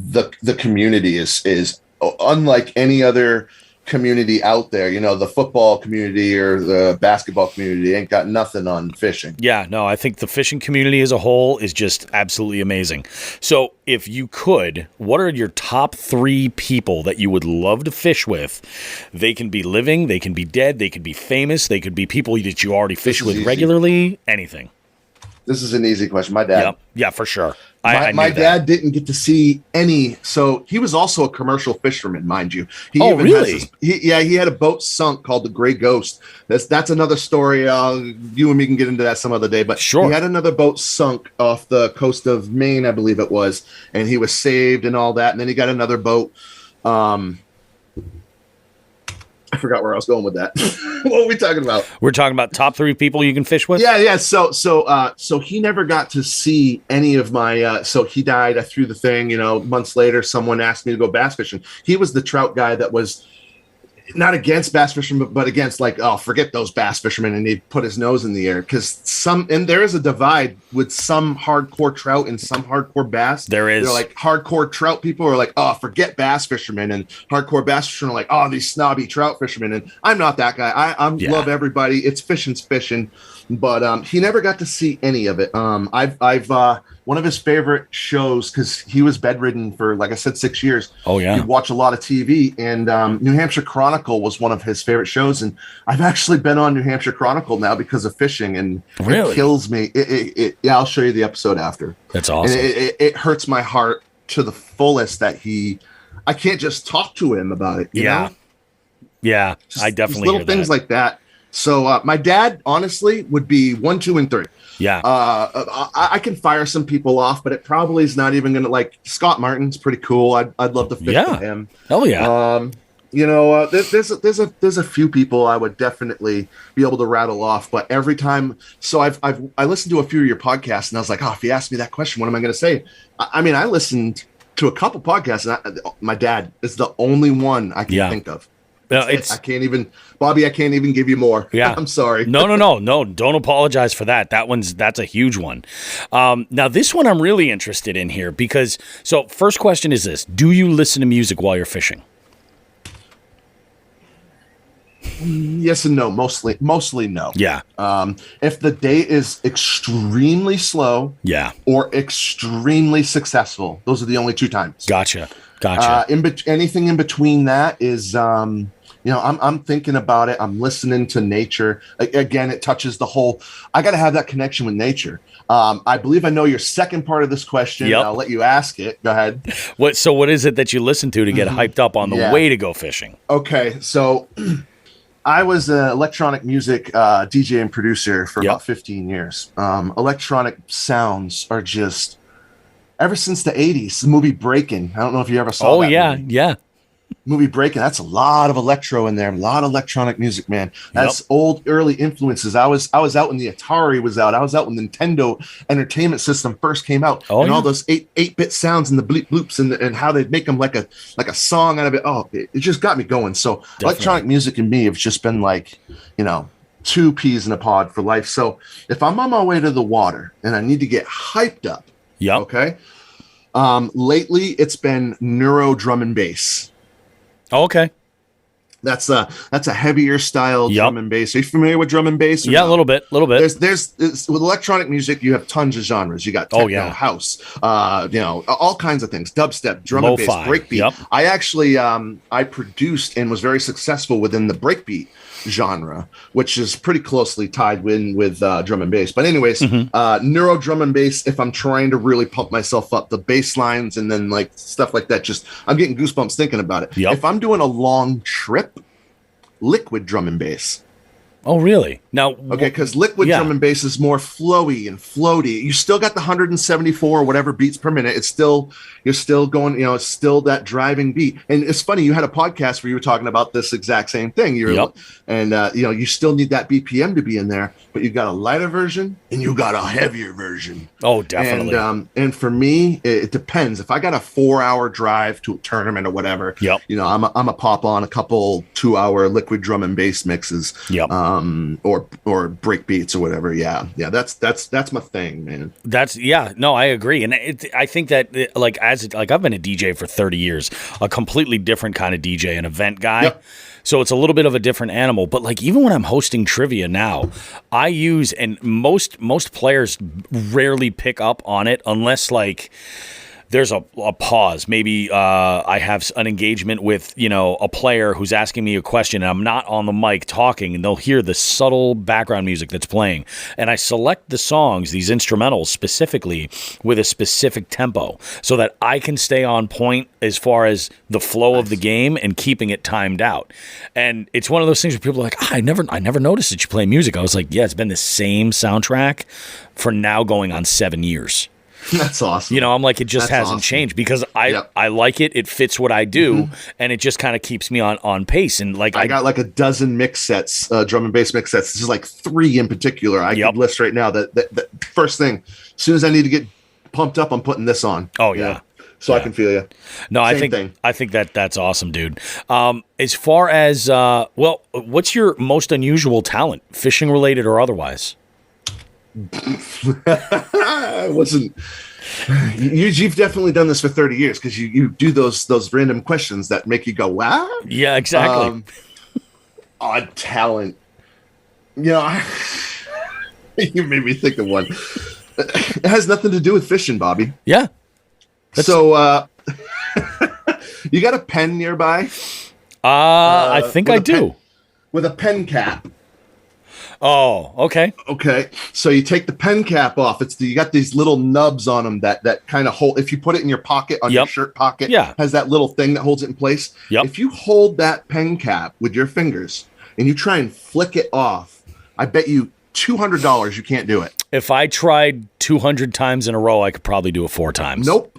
No, I really don't think I've. So this is something I started doing in elementary school. Yes, me too. I was never good at it. And so there's a certain way I have to bend my finger, the middle finger behind the thumb to flick the cap off, and I can get it 100 out of 100 times. No way, really? Yeah, the thing will go clear across the room and it breaks. And it's funny because if you don't load your finger up that far, I've never had anybody, because normally when you flick, you put your middle finger, the nail, on your thumb, the pad of your thumb. If you take that middle finger, you might have to use your other hand, pull it way back into the armpit or whatever of your thumb. That's the only way I can say it. The I gotcha. Yep. Way back. It feels really weird. And then you can actually hear this. You probably can't hear that on the mic, but it makes it's impactful. It winds up that much more. Weird little thing. I probably have more, but it was the first thing I thought of. That's so pretty good. I'm going to go with that. I got all kinds of things, but yeah. That's freaking awesome, man. Yeah. I'll show you a video of it later. Now, as far as your goals for fishing, like where would you like to see you go in the next 5 to 10 years? Because you're real multifaceted too. You're doing the social media with both Instagram and YouTube, but you're also making baits. Like, where would you like to see yourself be in either one or both of those avenues in that sort of window of 5 to 10 years?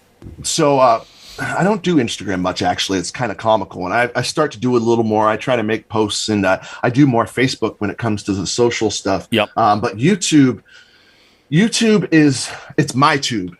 YouTube is your tube. It's not your tube, Bobby. It's not, Frank or whoever's tube that happens to be watching. I'm putting videos up there. I'm putting them up for my own memories. And to look back upon it and to share my journeys with you. I could sell out technically. There's better words than sell out, but I could facilitate more by posting, Marling Baits he's a guy that he'll make baits, and as he's making them, he'll just record himself doing it. He'll get hundreds of thousands and millions of views and followers and stuff, and he makes good money just showing people how he's making baits. Matter of fact, I watched him for about 14 months before I ever touched a bait making thing. So YouTube is for me, it's for my things, but I would like to do a little more with that. I'd like to do my swim bait story. Currently, when I edit in Adobe Premiere Pro. I edit 2 to 3 GoPro cameras, my DSLR camera, sometimes my iPhone footage, and a DJI Phantom 4 Pro drone. And I connect it all together and I edit and I make it down, and that's my thing. But so I'd like to do a little more with that. Bait making. That took off so fast. I made a rat just to see if I could. And I had about 50 people like, can I get one? And I went into it thinking, I'm not going to sell baits, or I'm not bait making to sell baits. I'm bait making to take a piece of wood, make a lure out of it, and go catch a fish. And that feeling still hasn't gotten old. Let me tell you, it has been 2 years now, and that feeling, I don't see it ever subsiding. The fact that I made this and pulled it out of a piece of wood. But once I sold them a couple, because people were really insistent, they started catching fish on it. Now, the feeling I got from them catching fish on it actually trumped the feeling that I got catching them on my own. Is because now I've pulled a piece of a lure out of a piece of wood and, put it into another person's hands. And I had, 6 or 7 people break their personal best last year on my lure. That's pretty amazing. A 7.4 was caught on my Molagilla crawler. A 7.0 was caught on my Chaser Series rat. 6.8 on the rat, and these were people's PBs that they were breaking. So they broke their PB, and they speak highly of something that I pulled out of a piece of cedar I got from Lowe's. Yeah, that's amazing. Absolutely amazing. So my 5-year plan is do more bait making. Now, this is going to pull away from this a little bit. Now I've gotten some wood stuff down. I'm finding it, I got to cut it out on a bandsaw.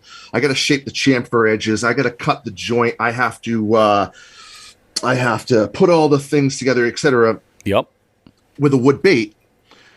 Once I start making a master, and then, because a lot of people, a lot of baits out there are resin. You actually don't get many wood baits nowadays. You get resin. It's rare because they make one real good wood master, and then they make molds out of it. And if you pour a resin mold, 7 minutes, you got another bait. You got to get rid of a little flashing, a little bit of sanding, and it's done. Yeah. You know, I belt sand at 120 grit. I hand sand at 220 grit. And then at the last, I give it a 400 grit sand. Yeah. That's a lot of sanding. Whereas, you know, if I did resin. So I'm going to be diving into resin, and meanwhile, I will still do wood, but I'm going to increase the price on wood, and I'll keep the price of resin, you know, more affordable for people. Yeah, that's a great way to do it. That's Row Innovations is a wonderful company that's out there. They'll take your master and they'll 3D model it, and they'll correct all the symmetry for you, and then they'll make these molds that just. They have amazing vent ports, and they're so good. Row Innovation, a great mold maker. I cannot wait to get involved with them. Unfortunately, I have to wait because it costs a penny to do the 3D thing. I'm sure. And once it's all done, the molds just come off like that. You know, so my goal in the next 5 years is to get into resin, start having more molds. My demand is through the roof right now. I have way more than I could actually outfit. MGC Swim Baits, the bait store down in Mass, he wants 75 to 100 as soon as possible, and he constantly hits me up asking for me. Great guy. Mike's a great guy. Yep, I got to meet him at the show.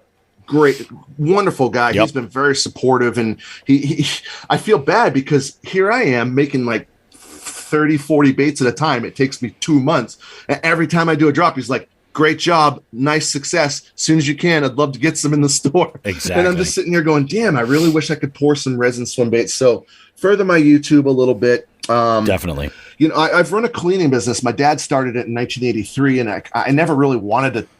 No one grows up and is like, I can't wait to be a cleaner. I know. I live this life so I can grow up and run a cleaning business. No one in the world's going to do that. But I was fortunate enough to have something going when I was being a delinquent teenager. I took over the business, and I have guaranteed money in the cleaning business. But my body's starting to feel it. And my mental drive is starting to get to a point where I really think I can drop the business, slide into constantly doing YouTube tournaments and bait making. And that's good, man. That's my 5-year plan, 100%. And I know it's going to happen because I'm going to project myself to do it. You know, I'd never touched a power tool virtually in all of my life, except for 2 years ago when I finally dove in. I had my father-in-law gifted me a bandsaw. I had other people gift me some tools, and I'd never touched any of these things. I'd never airbrushed anything. Yeah. And I just took to it like a fish to water. Yep. And it's great. And my passion just burns with it. So I'm just going to fan that flame, man. That's where it is. That's my 5-year. That's the way to do it, man. That is huge. It's so funny. Like, quick offshoot, you mentioned a cleaning business, and I forgot that we had mentioned that earlier. My father owns a cleaning business. He just retired not too long ago. And when I was, this goes back like 20 years almost. I was working in broadcasting, which which basically means I was living in absolute poverty and needed some kind of a side hustle.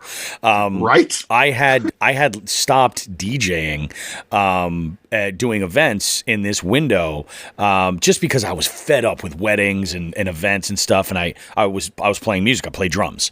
And high five to you, by the way. I could not do a wedding event for the life of me.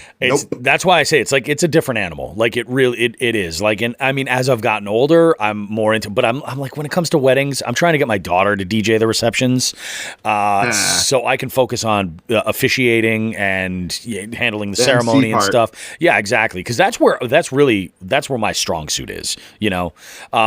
So anyway, I had left this. I was working in, playing drums in a bunch of different bands and getting out on the weekends. I was playing shows and everything. And my dad had this one account, and it was a medical facility. It was a urology lab, actually, an office.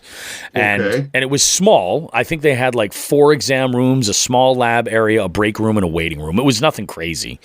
But he goes, I have the worst time getting one of somebody to pick it up regularly. I'm always scrambling to put somebody there. He goes, I'll pay you X amount of dollars. You go ahead and just get this done on a daily account. I was like, that's perfect. That's awesome, because I get out of work in the afternoon. I'll go ahead and do it. Well, I was playing in this band one time, and actually this guy that said this and created this, he is also the guy that came up with the name Bobby Roast Beef. So I'm setting up. We had just started playing together in this group, and we're putting some gear together and getting the rehearsal space together to jam. And he goes, he says to me, he goes, so what's that side gig that you do? Because there was periodically you had to juggle my schedule with when I would go and do this. Like Okay. I would go and do a show, and it would be 1:00 in the morning, and I would go clean up this urology office.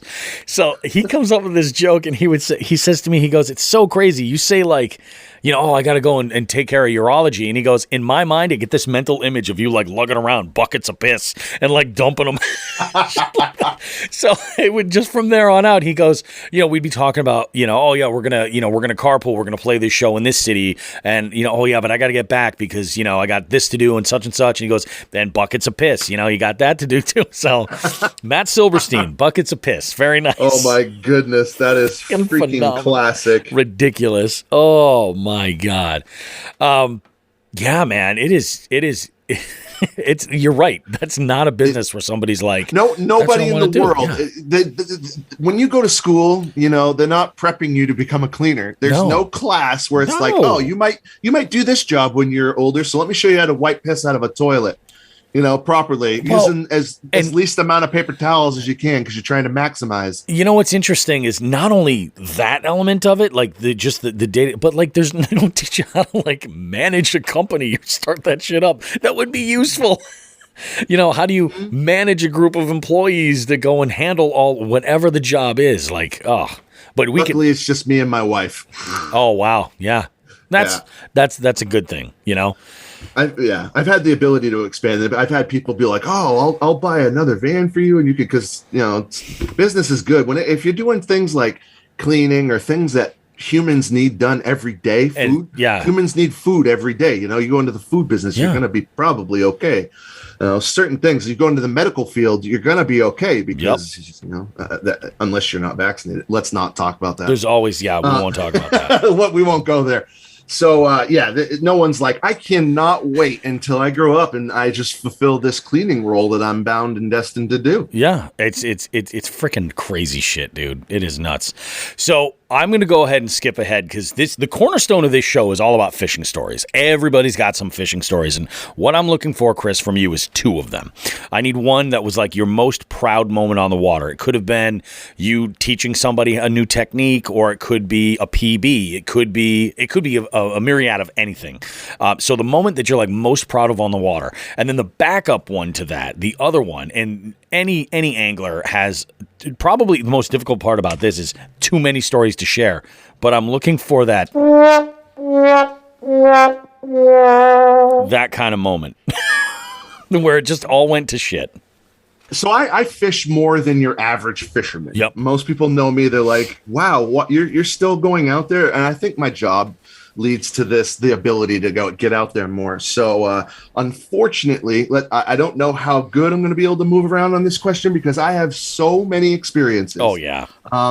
So I'll give you the 2 that came to mind first. Not necessarily going to, like, after this, I'll probably message you 2 or 3 more times later and be like, no, more like this was this and that was my embarrassing time. But I'm going to go with 2 for now. Okay. So one of my most proud moments, I got a video of it. I won 2nd place in a KBF trail that came to Lake Winnipesaukee. There was 300 anglers, I think. No, sorry. That was the national championship in Guntersville. Mm-hmm. This one had 85 or 86 anglers. Okay. And it was on Winnipesaukee, and in a kayak on Winnipesaukee. That's some tricky stuff. Thankfully, I had the motor at the time.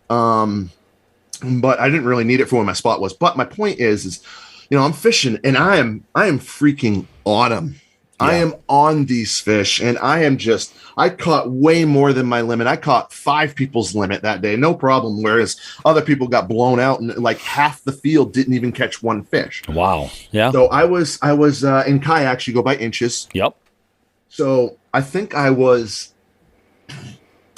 a half an inch, 3/4 of an inch from getting first place. Oh, wow. But I got second and it net me $1,000. Yep. And as a matter of fact, I got the biggest fish of all 85 people or 86, whatever it was, in the first hour, which is called the golden hour. Yep. And that gets you $100 alone right there. So I won $1,100. when I went out on a big ass water system that I pre-fished it, I think twice. I didn't really have much experience, and it's Winnipesaukee. Anybody that knows this place knows it's a big, pretty intimidating beast. Yeah, especially if you've not really been on it. Big if you've body been of water, on it for 2 lot of rock decades, mass. If you've been on it for 2 decades, I don't want to hear you go, "Oh, that doesn't count." Yeah. You have tons of experience, and you're probably in a sparkle rocket. I'm talking about a bass boat. I mean, a kayak. Sorry, I'm talking about a kayak, not a bass boat or a sparkle rocket. So getting out there, I'll never forget it. When I got my limit. You can see it in the video. I clench my fist and I look up to the sky and I said, "We did it, Dad!" And I almost teared up in that moment. I was just so happy. That I got a 5-fish limit. I had no idea my position at the time. I wasn't even looking at my position until like 45 minutes before it was over, just kind of to see where I was at. And I was in second at that point. And I'm just like, "Oh my goodness, I could actually win this thing." Yeah. I did lose the winning fish, by the way. I had it on for like a second, and I knew it was the fish, and I didn't see it, so it's just a fish story. Sure. At this point, it's just a fish story. But that was probably one of the more defining moments. Is that all these people have been bass fishing and kayak fishing for decades.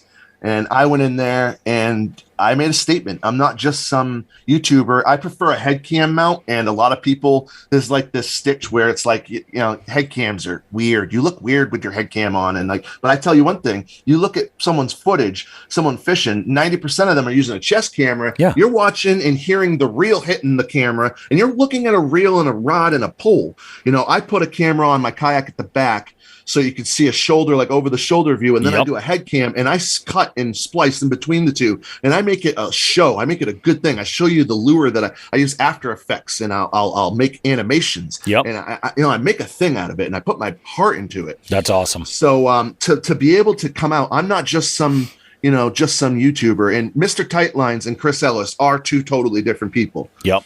Let's get that straight right now. I'll fuck shit up. Sorry. I know you dropped some, this is a kind of R-rated show. Yeah. I try to keep, whenever I'm in the public eye, I'm always trying to be neutral or positive. Yep. Especially as Mr. Tightlines or anything involving Mr. Tightlines. But anybody that fishes with me knows I'll fuck some shit up. Yep. I'm still Kris Ellis, but that really meant something to me to go out there and just be like, I freaking did it, man. So yeah, that was my defining moment.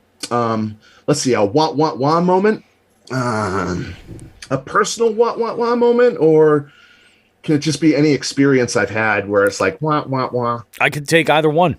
All right, I'll just one I'm thinking of immediately. I have a video up. So it's not me. I catch this fish out on the ice. It was our first time ice fishing, I think 2 years ago. It was November 17th. There was 3 inches of hard, solid black ice. I'm 265 pounds. My friend's 280 pounds. Yep. We're big guys, and we're out there. We can jump on the ice. We're safe. You get 3 to 4 inches of solid black, you're safe. I'll let you know that. Oh, yeah. So we're out there. We're fishing. I just catch this fish, and I release it. Now, when I use my GoPro, I do what's called looping mode, and it will record for 5 minutes. And every second that goes by, it will delete a second from 5 minutes ago and add the new second. So basically, whenever you save the loop, it'll save the last 5 minutes. Exactly. So I click my loop. I save my loop. I just caught this fish, and I turn around, and there's this guy walking up to us. And he's like, okay. So I didn't get it on the camera, but he immediately comes right to me. He gets on his knees, he bows, puts his head to the ice, puts his hand up to shake my hand, and he's like, "I'm so happy you're out here on our water source. It's so nice to meet you, Mr. Tightlines." And I'm like, "All right, get up, man, get up." I shake his hand, I lift him up. I'm like, no one needs to be bowing at me. What is that? That's crazy. Yeah. What is this? It gets Bobby. It's gonna get way too. So I pick him up, and his name's Dave from Sutton. That's where we went with it. That's as far as I got. Now, at first, I'm thinking, is this guy a homeless guy? Because he looks and he's acting like kind of a weird nut. But he has a vehicle, so maybe and the vehicle looked all right. Yeah. So maybe he's not homeless. I'm not here to judge that. Sure, of course. But the next things I'm going to tell you might lead you to think he might have been, in a weird spot in life. So he's talking to us, and me and Jacob and him, and we're in this like triangle. We're not near each other because the ice is only so safe. And we're in this like top triangle, and he's talking about his wife and such. And he comes to this point where he goes, So to mark the occasion being meeting Mr. Tightline, of course, yeah. To mark the occasion, do you have a fish that I could bring home to my wife? And Jacob and I look at each other and we're like, oh, no, I'm sorry. We don't keep fish. We catch and release. And he goes, what's that in that bucket right there? And he's pointing at my shiner bucket, Bobby. What? And I said, would you like a shiner? I can give you a shiner. So he goes, well, I don't want to punch in the face if that's what you're asking. But yeah, I'll take one because shiner, shiner in the exactly. eye. Like a punch. Yeah. I'm like, I laugh and I'll take one. Yeah, I'll do one. And me and Jacob are looking at each other like, what the fuck? So we go over with whatever. We give him a shiner. Sure. Goes, yeah. He lines it up, puts it in his mouth, and even on the camera on the GoPro, you can hear the air bladder pop. And he just crunches this thing down and swallows it and opens his mouth. Oh my God, dude. And that is so. It's not a me want moment. It's a him want. Yeah. I do have a me want. I just thought of one. So, anyways, this guy. I'll touch back to it in a minute. Yep. So this guy had eaten a shiner in memory or dedication to seeing me or whatever he was calling it. Yep. And I'm just like, man, I wonder if this guy is homeless. So a few minutes go by. He goes to walk off the ice, and he asked me what my name was, and I said it's Kris with a K because we were talking about names when how you spelled them. I don't know. So I was like Kris with a K. He goes, oh, all right, like Kris Kringle. And I go, yeah, sure. And he goes, oh, so he pulls out of his pocket a Santa Claus, like a Santa toy. He goes, that means I carry you around in my pocket. That was weird. He walks off the ice. Weird. He picks up a package of crackers that we had seen and a half full bottle of water. And he turns to us and he goes, and I got a snack and water too. And like Jacob and I are just like, that was there last week when we were here. Wow. Just like at that moment, I'm like, this guy must be homeless. I still to this day, I don't know what to think. So there's that. Real quick to just add on to a what moment. I had caught a fish. I actually removed this video from my channel. It has 7,000 views too, and I still remove it because I act like a complete idiot. I catch this fish, and when I see his head and his shoulders and the length of him, I freaking lose my mind. Oh yeah. I caught a 10-pound bass and I'm losing my shit. And I pull it out of the water and it had just spawned. And it was thinner than anything you could, thinner than a piece of paper, I swear. But it had it was like 24 and a half inches or something like that. It had a huge head. This fish, pre-spawn, all fed up, would have been a 9 to 10 pound bass. So I wouldn't really have been wrong. But my reaction, oh, it's so cringe. It was just a little over the top, huh? And I'm an over-the-top guy. Most people know that. I'm very exuberant. I'm very action-packed. I'm energy. And I think fishing should be that way. You should encourage it. When other people catch fish when they're with me, I pump them up. Some people get depressed when you catch fish with them. I've been out there with some people, I won't name names, and I've caught like 15, 20 fish, and they get skunked. And their whole mood is just shot. Oh, yeah. And there's nothing I can do. It's been reversed for me, and I'm just pumped for the person. I'm not that type of guy. You go out there, you win a tournament, and I am congratulating the shit out of you. That's the whole thing. Every day, it's an adventure. You know what I mean? Absolutely. Yeah. But in that moment, I was very cringy. So that's kind of a what moment. Yeah, sure. Everybody's got those, man. Where I'll think of more. That's awesome. I love it, man. Kris, this was great. This was really, this was an awesome interview. I think your episode is going to drop in 2 weeks. I think you'll actually be the guest on episode 101. Cool. Yeah, so very, very cool. So yeah, we're going to drop this guy. No, not 2 weeks. It'll be 2 weeks. What am I talking about?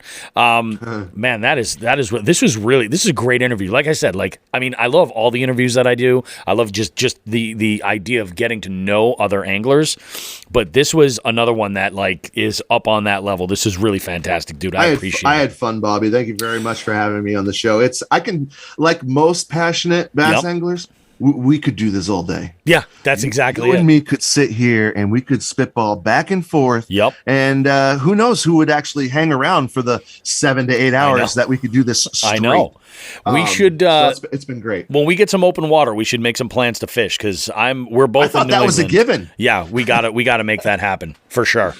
100%, bud. And you and I, we're gonna follow up. I'll probably message you later today. We'll make some plans.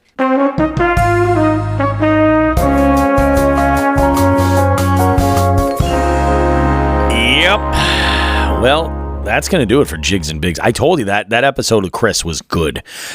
He is a great interview, and I'm looking forward to getting together and doing some fishing with him. And we're going to get on the swim bait train here and make all that shit happen. Speaking of throwing big swim baits, this week was big in the sense that Cashin Fishing Rods had sent the replacement swim bait rod to me because, again, I think I mentioned this on social media, on Instagram anyway, that I am an idiot. And when I purchased that 710 rod, I actually grabbed the flippin' stick, not the swim bait rod.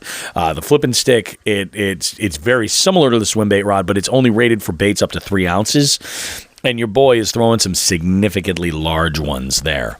Also want to give a big shout out to a good friend of the show, Swimbait 508, George Costa. Got a little care package from George. And all I'm waiting on here is a little bit of a nice sunny day to get some good images of these baits. Because he sent over 3 awesome baits, a glide, a weedless swim bait, a big weedless swim bait, and then what was the other one? Oh, the other one's a walker, a topwater, and I'm stoked. I am very, very stoked. So we're going to be throwing some big baits this year, and we're going to see if we can't get on a big. It's going to be a great one. Fishing in the Six jumps in, says, have a good week, guys. Take care. You too, buddy. We'll see you when we see you. The whole episode will be available on Tuesday, as always. I would say this is a pretty darn good show. It's nice to be back in this regular swing of things after the insanity of the 100th episode. We're on to a new chapter of Jigs and Bigs. We completed that 100th. It's just a dawning of a new day. We're going to we covered the fallout today. Let's move forward. We got tournament stuff, and I'm going to do a very rare one because the conversation that you and I had. I'm going to do this teaser. We had a conversation, and it's going to be. I think it's better placed in the first segment of the show. We're gonna talk about this in the coming weeks. Yeah, we're gonna talk about red flags when joining tournaments, trails, when joining tournaments, because not everybody's as altruistic as we'd like. So we're gonna talk about that, and that it crossed over because you brought a lot of business owner issues that I had not thought up about it, and I was just approaching it from straight up competitive fishing, and we have a lot to say about that, both of us, and we're gonna go back and forth on that. So. There you go, folks. There's your primer for that. Yeah, that'll be a little teaser that we got coming up in a future episode. And yeah, you're right. Definitely. That's like first segment stuff for sure. Guys, it is now mid-February. And like Sean said, we just had a week of 40 plus 50 degree temps all week this week. So, and the Cape is starting to open up a bit. Locally, ice is not necessarily safe right now. So, who knows what we're going to have. When it comes to fishing as far as open water goes. I am itching to get out on open water. We have a little bit of a challenge coming up for episodes for the next week. There is a week where I am in Las Vegas working a trade show. Still psyched to do it. It's going to be a whole lot of fun, but we will be recording on an off day a little bit later in the evening and banging out that week's episode. So your regularly scheduled Jigs and Bigs programming will not fall off the schedule. You guys will be good to go. But we've got amazing guests coming up. You're not going to want to miss it. And we just talked about it while we were in break there. Today, usually this is a Sunday morning. We're recording today. Usually we record Sunday night, but I'm making tacos for the Super Bowl, and I did not want to record, in the process of eating tacos or after the tacos were done, because after tacos are done, then it's ice cream, then it's sleepy time. Exactly. So everyone, jig heads that normally jump in here, if you missed us, sorry. If you caught us, enjoy your Super Bowl. Yeah. Eat tacos. And that's all I got. I love it. Guys, have yourself a good one. Clean your filthy ass reels, you stinking animals. And we will see you guys in 7 days for more Jigs and Bigs goodness. Until then, tight line. Break yourself.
your conscience